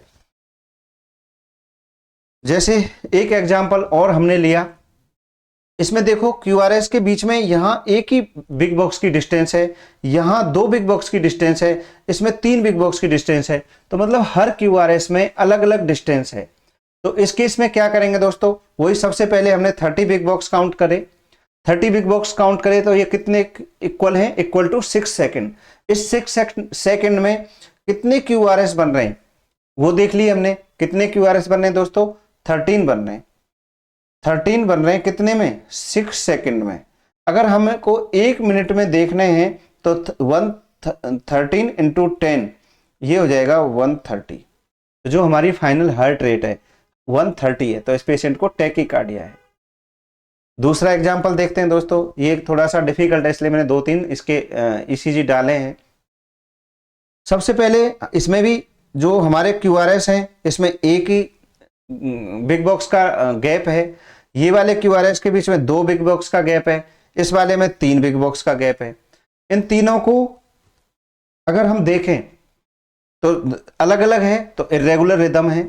इरेगुलर है तो हम क्या करेंगे दोस्तों, सबसे पहले वही 30 बिग बॉक्स काउंट कर लिए, ये इक्वल होंगे किसके, 6 सेकंड के। अब हम क्या करेंगे नेक्स्ट स्टेप, इसमें हमने कितने क्यूआरएस हैं उनको काउंट कर लिया, तो कितने क्यूआरएस हैं दोस्तों, टोटल इसमें है 15 क्यूआरएस। ये अपन ने देखा 15 क्यूआरएस कॉम्प्लेक्स हैं, तो 15 क्यूआरएस कॉम्प्लेक्स हैं कितने में, 6 सेकंड में। 6 सेकंड में क्यों, क्योंकि 30 जो बिग बॉक्स हैं इक्वल टू 6 सेकंड।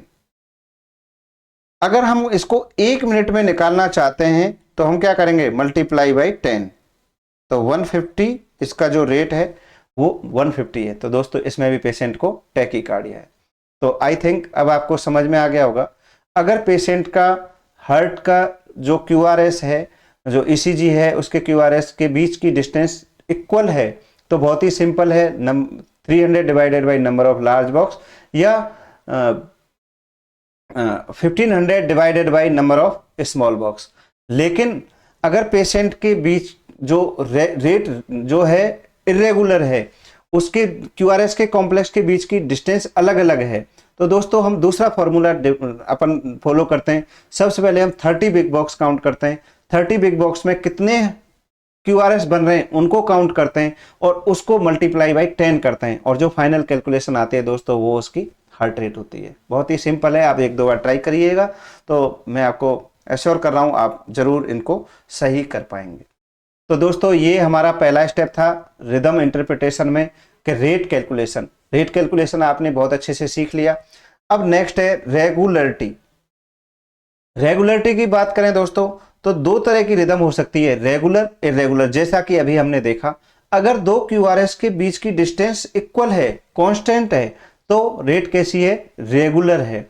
अगर दो क्यूआरएस के बीच की डिस्टेंस चेंज हो रही है, चाहे वो घट रही है चाहे बढ़ रही है, आर फॉलिंग एट इंटरवल, जो सॉरी इरेगुलर इंटरवल, जो आर वेव है वो डिफरेंट डिफरेंट इंटरवल पे आ रही है, तो दोस्तों इरेगुलर इंटरवल पर आ रही है, तो फिर वो जो उसकी जो रेट है अपनी वो इरेगुलर है, उसको अपन बोलेंगे इरेगुलर रिदम। रेगुलर कब बोलेंगे, जब क्यूआरएस बराबर और इक्वल कांस्टेंट डिस्टेंस पे आए तो अपन बोलेंगे रेगुलर है। इरेगुलर कब बोलेंगे, जब उसकी डिस्टेंस बढ़ जाए या घट जाए। दोस्तों जैसा कि इस वाले डायग्राम में हम देख रहे हैं, चाहे इसमें टैकीकार्डिया है, बहुत पास पास है, एक ही लगभग बॉक्स का गैप है इनमें, तो टैकीकार्डिया है, लेकिन रेट कैसी है, रेगुलर है। सिमिलरली इस वाले जो ईसीजी ग्राफ पेपर में भी ऐसे ही है, दूर जो भी इसका नॉर्मल है नहीं है हार्ट रेट, अपन टैकीकार्डिया ब्रेडिकार्डिया नहीं बोल रहे, लेकिन ये रेगुलर रिदम है। तो इस तरह से हम उसकी रेगुलरिटी दोस्तों देखेंगे। और रेट कैसे, अभी हमने रेट देखा, उसके बाद हमने रेगुलरिटी देखी। नेक्स्ट जो स्टेप है दोस्तों पी वेव। पी वेव के बारे में बहुत ही जो आपको याद रखना है, जब भी आप पी वेव देखेंगे तो सबसे पहली बात जो आपको देखनी है, P wave should be uniform and isomorphic. ये दोनों एक जैसी, जितनी भी पी वेव हैं पूरे ईसीजी में जो स्ट्रिप है उसमें सारी पी वेव एक जैसी दिखनी चाहिए दोस्तों, राउंड होनी चाहिए, अपराइट होनी चाहिए, एक जैसी दिखनी चाहिए, गोल दिखनी चाहिए, सीधी अपराइट होनी चाहिए, नेगेटिव पी वेव नहीं होनी चाहिए। दूसरा जो सबसे इंपॉर्टेंट पॉइंट है, ईच पी वेव के बाद क्यूआरएस कॉम्प्लेक्स होना चाहिए। तो P wave married to QRS complex मतलब पी वेव के पीछे हमेशा क्यूआरएस होता है, ये आपको याद रखना है। अगर कोई पी वेव बन रही है लेकिन क्यूआरएस नहीं बन रहा है तो it is not normal. Duration कितना होना चाहिए, पी वेव ज्यादा चौड़ी नहीं होनी चाहिए, लेस देन 2 स्मॉल बॉक्स होना चाहिए, या लेस देन 0.12 सेकेंड का होना चाहिए जो पी वेव है। पी वेव एब्सेंट मतलब हार्ट ब्लॉक हो रहा है पेशेंट को। तो ये बहुत ही इंपॉर्टेंट है कि अगर पी वेव हम देख रहे हैं तो पी वेव कैसे क्या देखेंगे, सबसे पहले पी वेव एक जैसी होनी चाहिए, सारी पी वेव यूनिफॉर्म होनी चाहिए, राउंड होनी चाहिए, अपराइट होनी चाहिए, और ईच पी वेव के साथ में एक क्यूआरएस कॉम्प्लेक्स होना चाहिए, और पी वेव का जो ड्यूरेशन है वो लेस देन 2 स्मॉल बॉक्स से कम होना चाहिए। ज्यादा चौड़ी पी वेव भी नहीं होनी चाहिए, अगर ज्यादा चौड़ी है तो ब्लॉक हो रहा है। दोस्तों अब मैं पीआर इंटरवल के बारे में, अभी जैसा मैं आपको बता चुका था पहले भी, पीआर इंटरवल देखेंगे। पीआर इंटरवल होता क्या है, जहां से पी वेव स्टार्ट होती है और क्यूआरएस कॉम्प्लेक्स जहां स्टार्ट होता है वहां के बीच का जो डिस्टेंस है उसको अपन बोलते हैं पीआर इंटरवल। तो पीआर इंटरवल मतलब कितना टाइम लगा, एट्रियल कॉन्ट्रैक्शन में कितना टाइम लगा। इसमें अपन दोनों चीज, जो पी वेव और जो आइसो इलेक्ट्रिक लाइन है, इन दोनों को शामिल करते हैं दोस्तों। इसको अपन बोलते हैं पीआर इंटरवल। ये नॉर्मल कितना होना चाहिए PR interval, 3 to 5 small box means 0.1 to 0.20 second का होना चाहिए। अगर ज्यादा है, प्रोलॉन्ग्ड है, means atria taking more time to contract due to heart block, patient को हार्ट ब्लॉक हो रहा है। और अगर पेशेंट का पीआर इंटरवल बढ़ गया है तो पेशेंट को हार्ट ब्लॉक हो रहा है, और पीआर इंटरवल शॉर्ट है तो पेशेंट को जंक्शनल रिदम हो रही है। ये दोस्तों आपको याद रखना है। अब आपको सबसे पहले अपन ने देखा हार्ट रेट कैसे कैलकुलेट करी, रेगुलर है कि नहीं है, उसके बाद पी वेव देख ली, पीआर इंटरवल देख लिया। पीआर इंटरवल कैसे क्या देखना है, 3 to 5 स्मॉल बॉक्स से ज्यादा नहीं होना चाहिए। पीआर इंटरवल होता कैसे, पी वेव के जहां स्टार्ट होती है वहां से लेकर क्यूआरएस के बीच की जो डिस्टेंस है उसको क्यूआरएस पीआर इंटरवल बोलते हैं। ज्यादा है, आपको दिख गया बड़ा बड़ा है, तो आपको क्या समझ में आएगा, प्रोलॉन्ग हो रहा है। कब हो रहा है? पेशेंट को हार्ट ब्लॉक हो रहा है। पीआर इंटरवल बहुत शॉर्ट है, तो मतलब एट्रिया से नहीं जनरेट हो रही हार्ट बीट, कहाँ से जनरेट होती है? एबी नोड से। तो जंक्शनल रिदम है। कितनी सारी चीज, बहुत छोटी छोटी चीजें, लेकिन कितनी बड़े बड़े डायग्नोसिस आप सीख रहे हो दोस्तों।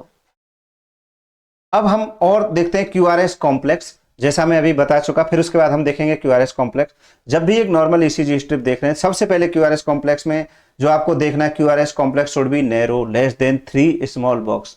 लेस देन 3 स्मॉल बॉक्स से कम होना चाहिए क्यूआरएस कॉम्प्लेक्स। अगर क्यूआरएस कॉम्प्लेक्स 3 स्मॉल बॉक्स से ज्यादा है तो वो नॉर्मल नहीं है, ब्रॉड क्यूआरएस बोलते हैं उसको। और it should B steep angle and sharp point should be eight fix distance. QRS complex एक जैसी डिस्टेंस पे होने चाहिए, ऐसा नहीं कि दूर दूर हो तो रेट इरेगुलर हो जाएगी दोस्तों। अगर क्यूआरएस टॉल है, इट मीन्स मसल को हाइपरट्रॉफी हो रही है। क्यूआरएस वाइड हो रहे हैं, इट मीन्स कंडक्शन स्लो हो रहा है, ब्लॉक हो रहा है पेशेंट को, मतलब बंडल ब्रांच ब्लॉक हो रहा है पेशेंट को। तो ये हम आगे और देखेंगे, इतना हमको देखना है। उसके बाद क्यूआरएस टॉल हो रहे हैं दोस्तों, तो वोल्टेज ज्यादा है, मसल मोटी है, वेंट्रिकल हाइपरट्रॉफी हो रही है। राइट वेंट्रिकल में हाइपरट्रॉफी हो रही है तो दोस्तों V1 लीड में देखेंगे, और अगर लेफ्ट वेंट्रिकल में हाइपरट्रॉफी हो रही है दोस्तों तो अपन V5 लीड में देखेंगे। अभी अपन नेक्स्ट पढ़ेंगे जब देखेंगे, ये मैंने थोड़ा सा डाला है। वाइड क्यूआरएस कॉम्प्लेक्स हो रहे हैं तो कंडक्शन स्लो है, बंडल ब्रांच ब्लॉक हो रहा है, या वेंट्रिकुलर रिदम हो रही है। अगर क्यूआरएस लो वोल्टेज है तो मैं अभी बता चुका हूं, लो वोल्टेज कभी एट्रोफी नहीं होती है वेंट्रिकल्स में, या हाइपोट्रोफी नहीं होती है। क्यों हो सकते हैं दोस्तों? 5 अगर सारी लीड्स के अंदर less than 5 small box in all leads QRS का जो वोल्टेज है हो रहा है तो दोस्तों या तो प्लूरल इफ्यूजन है, मिक्सीडीमा है, ओबेसिटी है, या एम्फाइसीमा है, पेशेंट को एयर है। तो इंसुलेटरी फैक्टर या padding present between heart and chest wall, तो सारे लीड में छोटे छोटे क्यूआरएस दिखेंगे। ये आपको ध्यान रखना है। इतना सब देखने के बाद अब अपन फाइनल जो जो स्टेप है अपना, उस पर पहुंचेंगे, इंटरप्रिटेशन। जो अपन रिदम इंटरप्रिटेशन लिखे थे, सबसे पहले अपन ने क्या देखा? सबसे पहले अपन ने हार्ट रेट देखी, रेगुलर है कि नहीं है वो देखा। उसके बाद हार्ट रेट कैलकुलेट करने के बाद रेगुलर है कि नहीं है वो देख लिया। उसके बाद पी वेव देख लिया, पीआर इंटरवल देख लिया, क्यूआरएस कॉम्प्लेक्स देख लिया, और फिर क्यूआरएस कॉम्प्लेक्स में क्या क्या एबनॉर्मलिटी हो सकती है वो देख लिया। उसके बाद हम लिखेंगे फाइनल इंटरप्रिटेशन, ये साइनस रिदम है या नहीं है। तो जब भी हम ये इंटरप्रिटेशन करना चाहें कि रिदम साइनस है या नहीं है, तो खुद से 5 क्वेश्चन पूछने हैं। What is the rate of this strip? कि हमने सबसे पहले इसकी रेट क्या है, टैकीकार्डिया है या ब्रेडिकार्डिया है, या एग्जैक्ट इसकी रेट क्या है। दूसरा, how is the rhythm, regular और इरेगुलर। अगर आरआर कॉम्प्लेक्स जो है रेगुलर इंटरवल पे आ रहे हैं तो रेगुलर रिदम है, RR falling eight irregular interval तो दोस्तों उसको अपन बोलते हैं इरेगुलर रिदम है। फिर उसके बाद अपन ने देखा पी वेव, अगर प्रेजेंट है कि नहीं है। If present it should be isomorphic, और P wave connected to QRS complex in 1:1 ratio. PR interval should be normal duration, कितना होना चाहिए नॉर्मल ड्यूरेशन? 0.12 सेकेंड से लेके 0.20 सेकेंड, या लेस देन 1 बिग बॉक्स या 3 to 5 स्मॉल बॉक्स, कुछ भी कह लो, इससे कम होना चाहिए। अगर इससे ज्यादा है तो वो साइनस रिदम नहीं है। इज क्यूआरएस नॉर्मल ड्यूरेशन और वाइड, नैरो क्यूआरएस होना चाहिए, लेस देन 3 स्मॉल बॉक्स, तो देन साइनस रिदम होगी दोस्तों। तो सबसे पहले हार्ट रेट क्या है, उसके बाद रेगुलर है कि नहीं है। रेगुलर इरेगुलर कैसे देखते हैं? आरवेव देखेंगे, आरवेव दोनों सब बराबर बराबर डिस्टेंस पे आ रही हैं तो रेगुलर है, नहीं आ रही हैं तो इरेगुलर है। उसके बाद पी वेव कैसी है, प्रेजेंट है कि नहीं है, एब्सेंट तो नहीं है। और फिर ईच पी वेव के बाद एक क्यूआरएस है कि नहीं है। पीआर इंटरवल कैसा है, नॉर्मल ड्यूरेशन है, नॉर्मल ड्यूरेशन कितना होता है 0.12 सेकेंड से 0.20 सेकेंड, या 3 to 5 स्मॉल बॉक्स या 1 बिग बॉक्स, इससे कम होना चाहिए। क्यूआरएस ड्यूरेशन कैसा है, वाइड है कि नॉर्मल है, लेस देन 3 स्मॉल बॉक्स है, 0.12 सेकेंड है तो नैरो है, तो ये नॉर्मल है। ये चीजें देखने के बाद हम बोलेंगे पेशेंट को रिदम साइनस रिदम है। तो दोस्तों अभी हम जनरल इंप्रेशन देख चुके हैं, जो 6 स्टेप अप्रोच टू ईसीजी अपन देख रहे हैं उसमें जनरल इंप्रेशन देख चुके हैं। उसके बाद हम कैलिब्रेशन देख चुके हैं, उसके बाद हम रिदम इंटरप्रिटेशन देख चुके हैं। अब दोस्तों हम करेंगे QRS complex assessment. QRS complex assessment जब हम करेंगे दोस्तों तो उसमें हम 3 चीजें देखेंगे। आर वेव प्रोग्रेशन कैसा है, कोई एक्सेस डिविएशन तो नहीं है, और किसी को बंडल ब्रांच ब्लॉक तो नहीं है। अब दोस्तों हम ये 3 चीज़ों पे फोकस करेंगे और इन तीन चीज़ों को अपन ईसीजी स्ट्रिप में कैसे देखते हैं उसके बारे में लर्न करेंगे। तो लेट्स स्टार्ट। हाँ तो दोस्तों हम जो क्यूआरएस कॉम्प्लेक्स असेसमेंट कर रहे हैं इसमें सबसे पहले हम देखेंगे आर वेव प्रोग्रेशन और एबनॉर्मलिटी।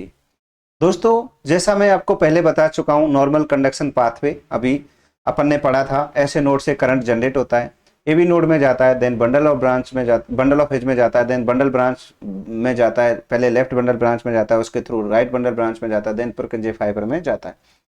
तो दोस्तों ये अपना नॉर्मल कंडक्शन पाथवे है और जब current normal direction of current flow जो है हमारे हार्ट के अंदर वो left downward and lateral direction में होता है। जैसे अगर अपन इस डायग्राम में बनाए तो दोस्तों ये नॉर्मल करंट फ्लो की डायरेक्शन है अपने हार्ट में, ये नॉर्मल करंट फ्लो की डायरेक्शन है।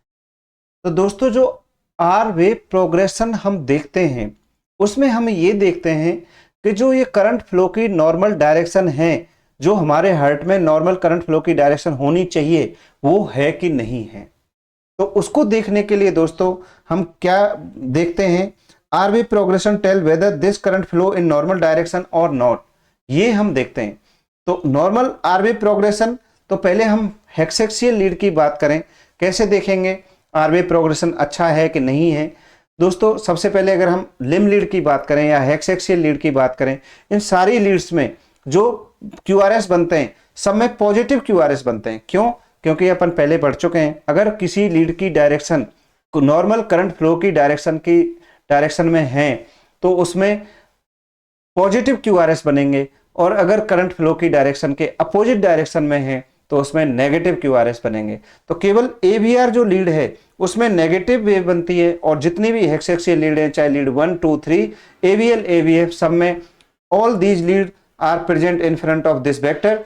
तो when these current flow in direction of a lead, that lead will show positive deflection. तो सारी लीड में, तो दोस्तों जब भी हम आर वेव प्रोग्रेशन देखना चाहें तो सारी लीड जो लिम लीड जो है, हेक्सेक्सियल लीड है, उनमें सब में पॉजिटिव डिफ्लेक्शन होता है। तो इससे हम पता नहीं लगा सकते कि इसमें कोई आर वेव प्रोग्रेशन नॉर्मल है या गुड है या बेटर है। लेकिन दोस्तों जो चेस्ट लीड होती हैं, प्रीकॉर्डियल लीड जो होती हैं, वो बेटर इंटरप्रिटेशन कर पाती हैं about the R wave progression. Precordial lead shows better interpretation about R wave progression. इसमें जो V1 और V2 लीड जो है मेनली नेगेटिव होती है, V1 और V2 लीड मेनली नेगेटिव होती है। V3 और जो V1 और V2 लीड में जो QRS कॉम्प्लेक्स बनते हैं दोस्तों नॉर्मली नेगेटिव डायरेक्शन में बनते हैं। आप देखना QRS कॉम्प्लेक्स उसमें नेगेटिव में रहेंगे। लेकिन V3, V4 अगर हम लीड की बात करें तो इसमें थोड़ा सा पॉजिटिव थोड़ा सा नेगेटिव, मतलब in between positive and negative होता है। तो इसमें मतलब ट्रांजिशन हो रहा होता है, ट्रांजिशन होता है कि पॉजिटिव से नेगेटिव बढ़ रही है, नेगेटिव से पॉजिटिव बढ़ रही है, ट्रांजिशन बीच का होता है। लेकिन जैसे जैसे लीड V3 और V4 की बात करेंगे हम, तो दोस्तों मेनली पॉजिटिव वेव बनेंगी अपने V5 और V6 में मेनली पॉजिटिव लीड बनेंगी। तो V1, V2 में नेगेटिव, V3, V4 में ट्रांजिशन हुआ और V5, V6 में आते आते पॉजिटिव वेव बनना शुरू हो जाती हैं।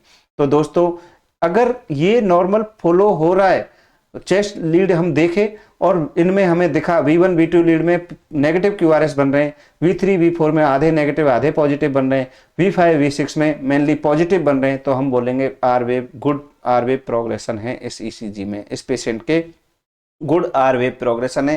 पुअर आर वेव प्रोग्रेशन की अगर बात करें तो हमें पॉजिटिव डिफ्लेक्शन मिल जाए V1, V2 लीड में ही, तो गुड आर वेव प्रोग्रेशन नहीं है, उसका पुअर आर वेव प्रोग्रेशन है दोस्तों। तो इस तरह से हम आर वेव प्रोग्रेशन देखेंगे।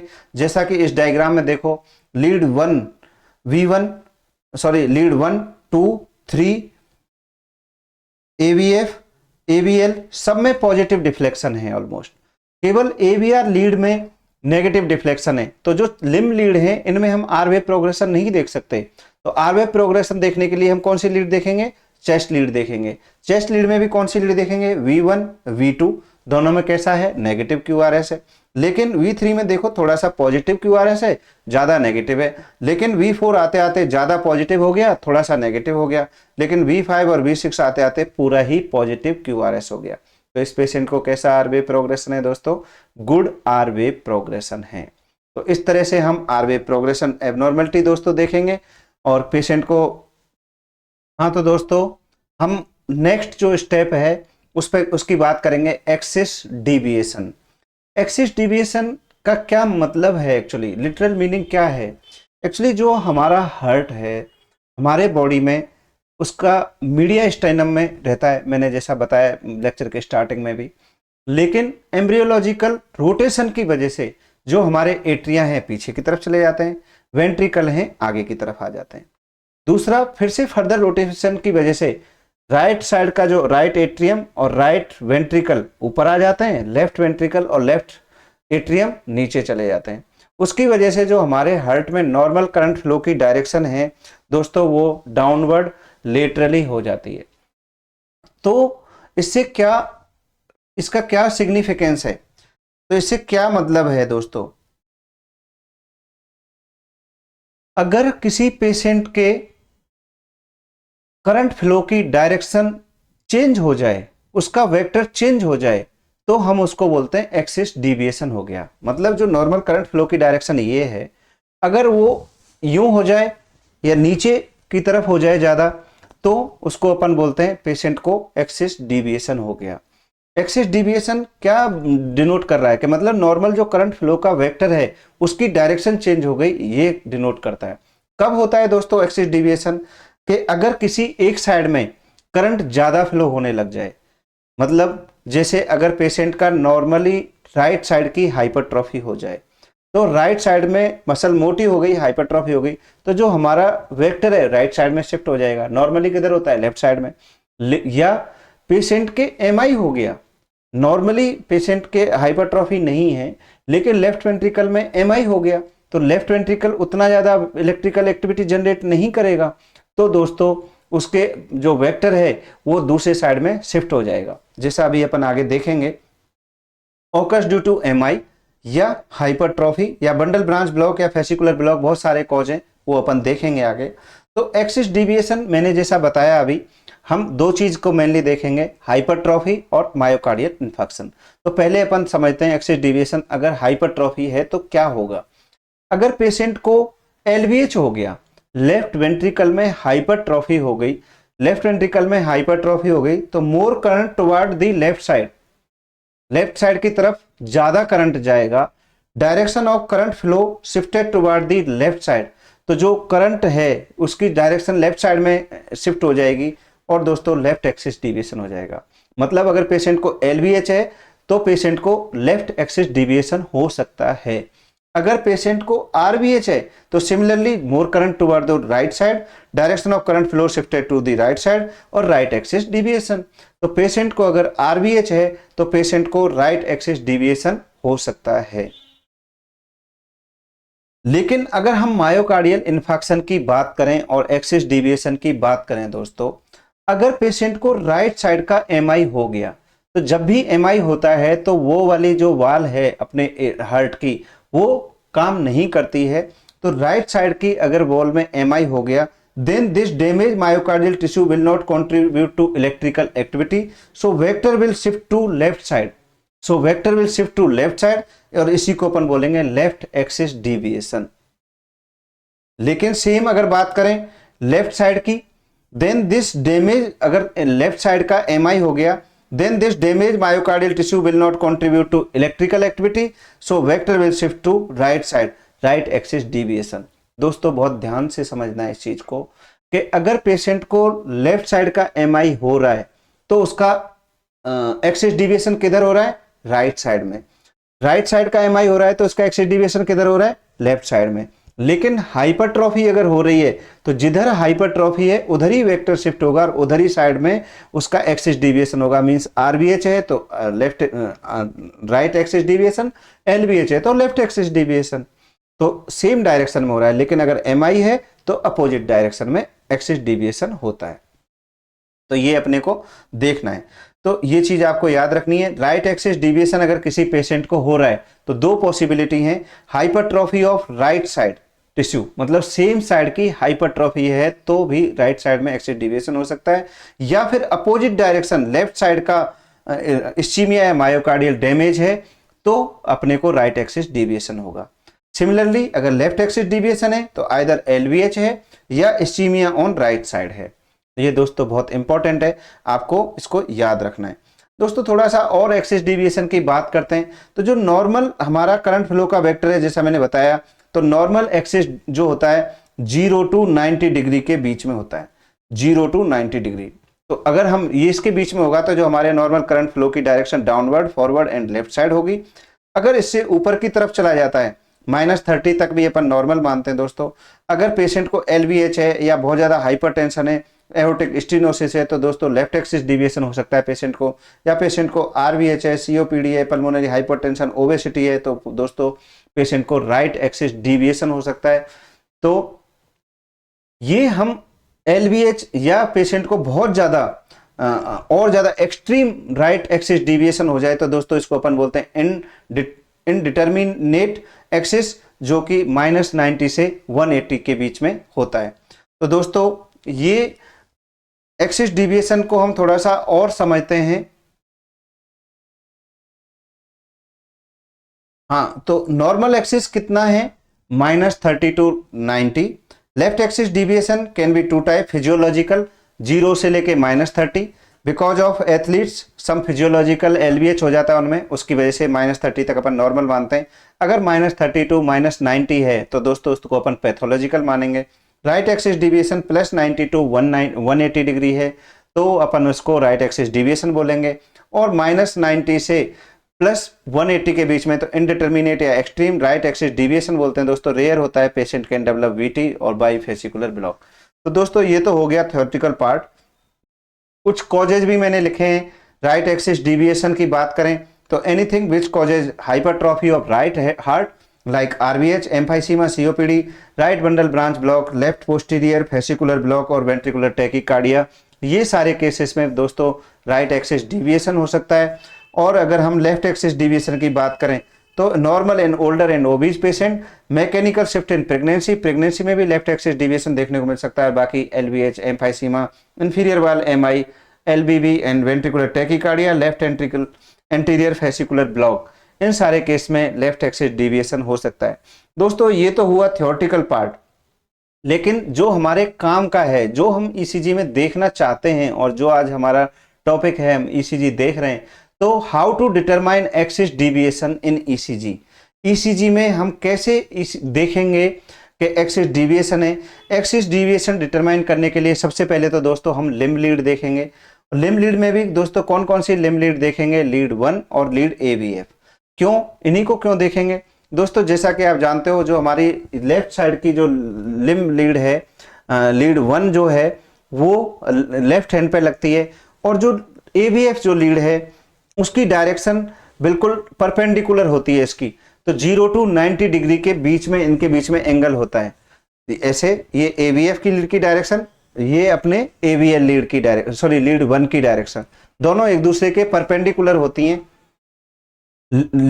जो लीड 1 है का direction toward the left hand और AVF का direction exactly toward the foot या लेग की तरफ होता है। तो हम देखेंगे इन दोनों लीड के बीच में QRS अगर कैसे है? पॉजिटिव, तो इसका मतलब एक्सिस नॉर्मल है दोस्तों। अभी और थोड़ा आगे देखते हैं। अगर लीड लीड 1 और लीड AVF, ये दो ही लीड देखना है हमको एक्सिस डिटरमाइन करने के लिए। सिंपली सबसे पहले लीड 1 में, अगर लीड 1 जब अपन ECG स्ट्रिप निकालते हैं तो लीड 1 ऊपर होती है, लीड AVF नीचे होती है। ये आपको ध्यान रखना है। ECG लीड सबने देखी है। तो हमें देखना है राइट रीचेज लेफ्ट लीव्स। शुरू में ही आप इसको याद रख लो, राइट रीचेज मतलब एक दूसरे की तरफ देखते हैं तो अपन क्या बोलेंगे उसको? राइट एक्सिस डिविएशन है। लेफ्ट लीव मतलब एक दूसरे से दूर जा रहे हैं तो अपन क्या बोलेंगे उसको? एक दूसरे से दूर जा रहे हैं तो उसको बोलेंगे अपन लेफ्ट एक्सिस डिविएशन। कैसे देखेंगे दोस्तों? अपन लीड 1 देखेंगे, लीड AVF देखेंगे। अगर लीड 1 में जो QRS हैं अपगोइंग है या अपवर्ड पॉइंटिंग है, मतलब पॉजिटिव डायरेक्शन में है, और जो लीड 2 है, सॉरी AVF है, उसके भी QRS अपगोइंग है या पॉजिटिव है, तो ये नॉर्मल एक्सिस है। मतलब AVF और लीड 1 के QRS दोनों पॉजिटिव डायरेक्शन में होने चाहिए, तो अपना एक्सिस कैसा होगा? नॉर्मल होगा। लेकिन दोस्तों अगर जो लीड 1 के क्यूआरएस डाउनवर्ड देख रहे हैं और लीड एबीएफ के क्यूआरएस ऊपर की तरफ देख रहे हैं, मतलब एक दूसरे की तरफ देख रहे हैं, मतलब लीड 1 के क्यूआरएस नेगेटिव है और लीड एबीएफ के क्यूआरएस पॉजिटिव हैं, तो दोस्तों इसको अपन बोलेंगे राइट रीचेज, एक दूसरे की तरफ पॉइंटिंग हो रहे हैं, तो राइट एक्सिस डिविएशन हो रहा है। लेकिन इसके अपोजिट अगर लीड 1 के क्यूआरएस पॉजिटिव हैं और लीड एबीएफ के क्यूआरएस नेगेटिव हैं, तो लेफ्ट लीव्स दोनों एक दूसरे के अपोजिट जा रहे हैं, तो इसको अपन बोलेंगे लेफ्ट एक्सिस डिविएशन। तो अगर दोनों पॉजिटिव तो नॉर्मल एक्सिस, अगर लीड 1 के क्यूआरएस नेगेटिव और लीड एबीएफ के क्यूआरएस पॉजिटिव तो राइट एक्सिस डिविएशन, अगर लीड 1 के क्यूआरएस पॉजिटिव, लीड एबीएफ के क्यूआरएस नेगेटिव तो लेफ्ट एक्सिस डिविएशन। दोस्तों फिर से आप समझिए, बहुत ही इजी है। लीड अपन जब भी एक्सिस देखना है तो अपने को दो लीड देखनी है, लीड 1 और एबीएफ। अगर लीड 1 में क्यूआरएस पॉजिटिव और लीड एबीएफ में क्यूआरएस पॉजिटिव तो अपन क्या बोलेंगे, नॉर्मल एक्सिस है इसका, नो एक्सिस डिविएशन।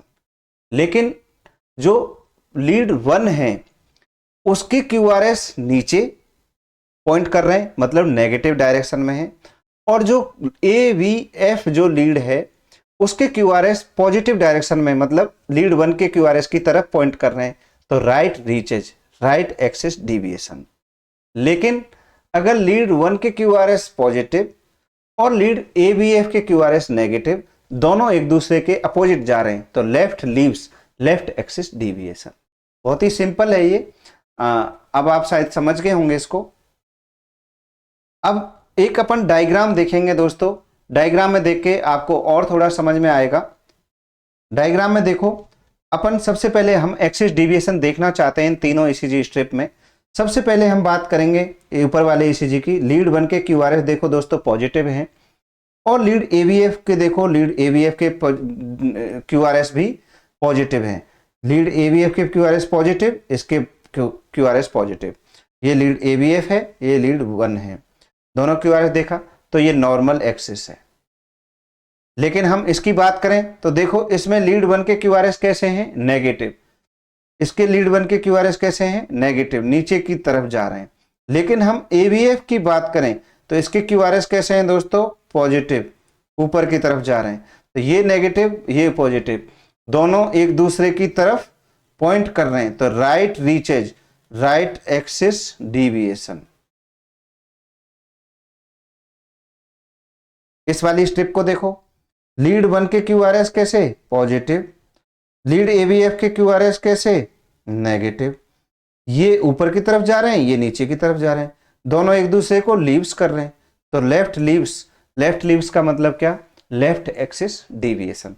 तो इसमें लेफ्ट एक्सिस डिविएशन, इसमें राइट एक्सिस डिविएशन, इसमें नॉर्मल एक्सिस। हाँ तो दोस्तों ये जो बाकी पार्ट जो अपन नेक्स्ट स्टेप है उनको हम नेक्स्ट वीडियो में रिकॉर्ड करेंगे, क्योंकि वीडियो बहुत लंबा हो गया है, अभी फिर और लंबा हो जाएगा। तो नेक्स्ट वीडियो में अपन बाकी पार्ट इसका रिकॉर्ड करेंगे। Thank you.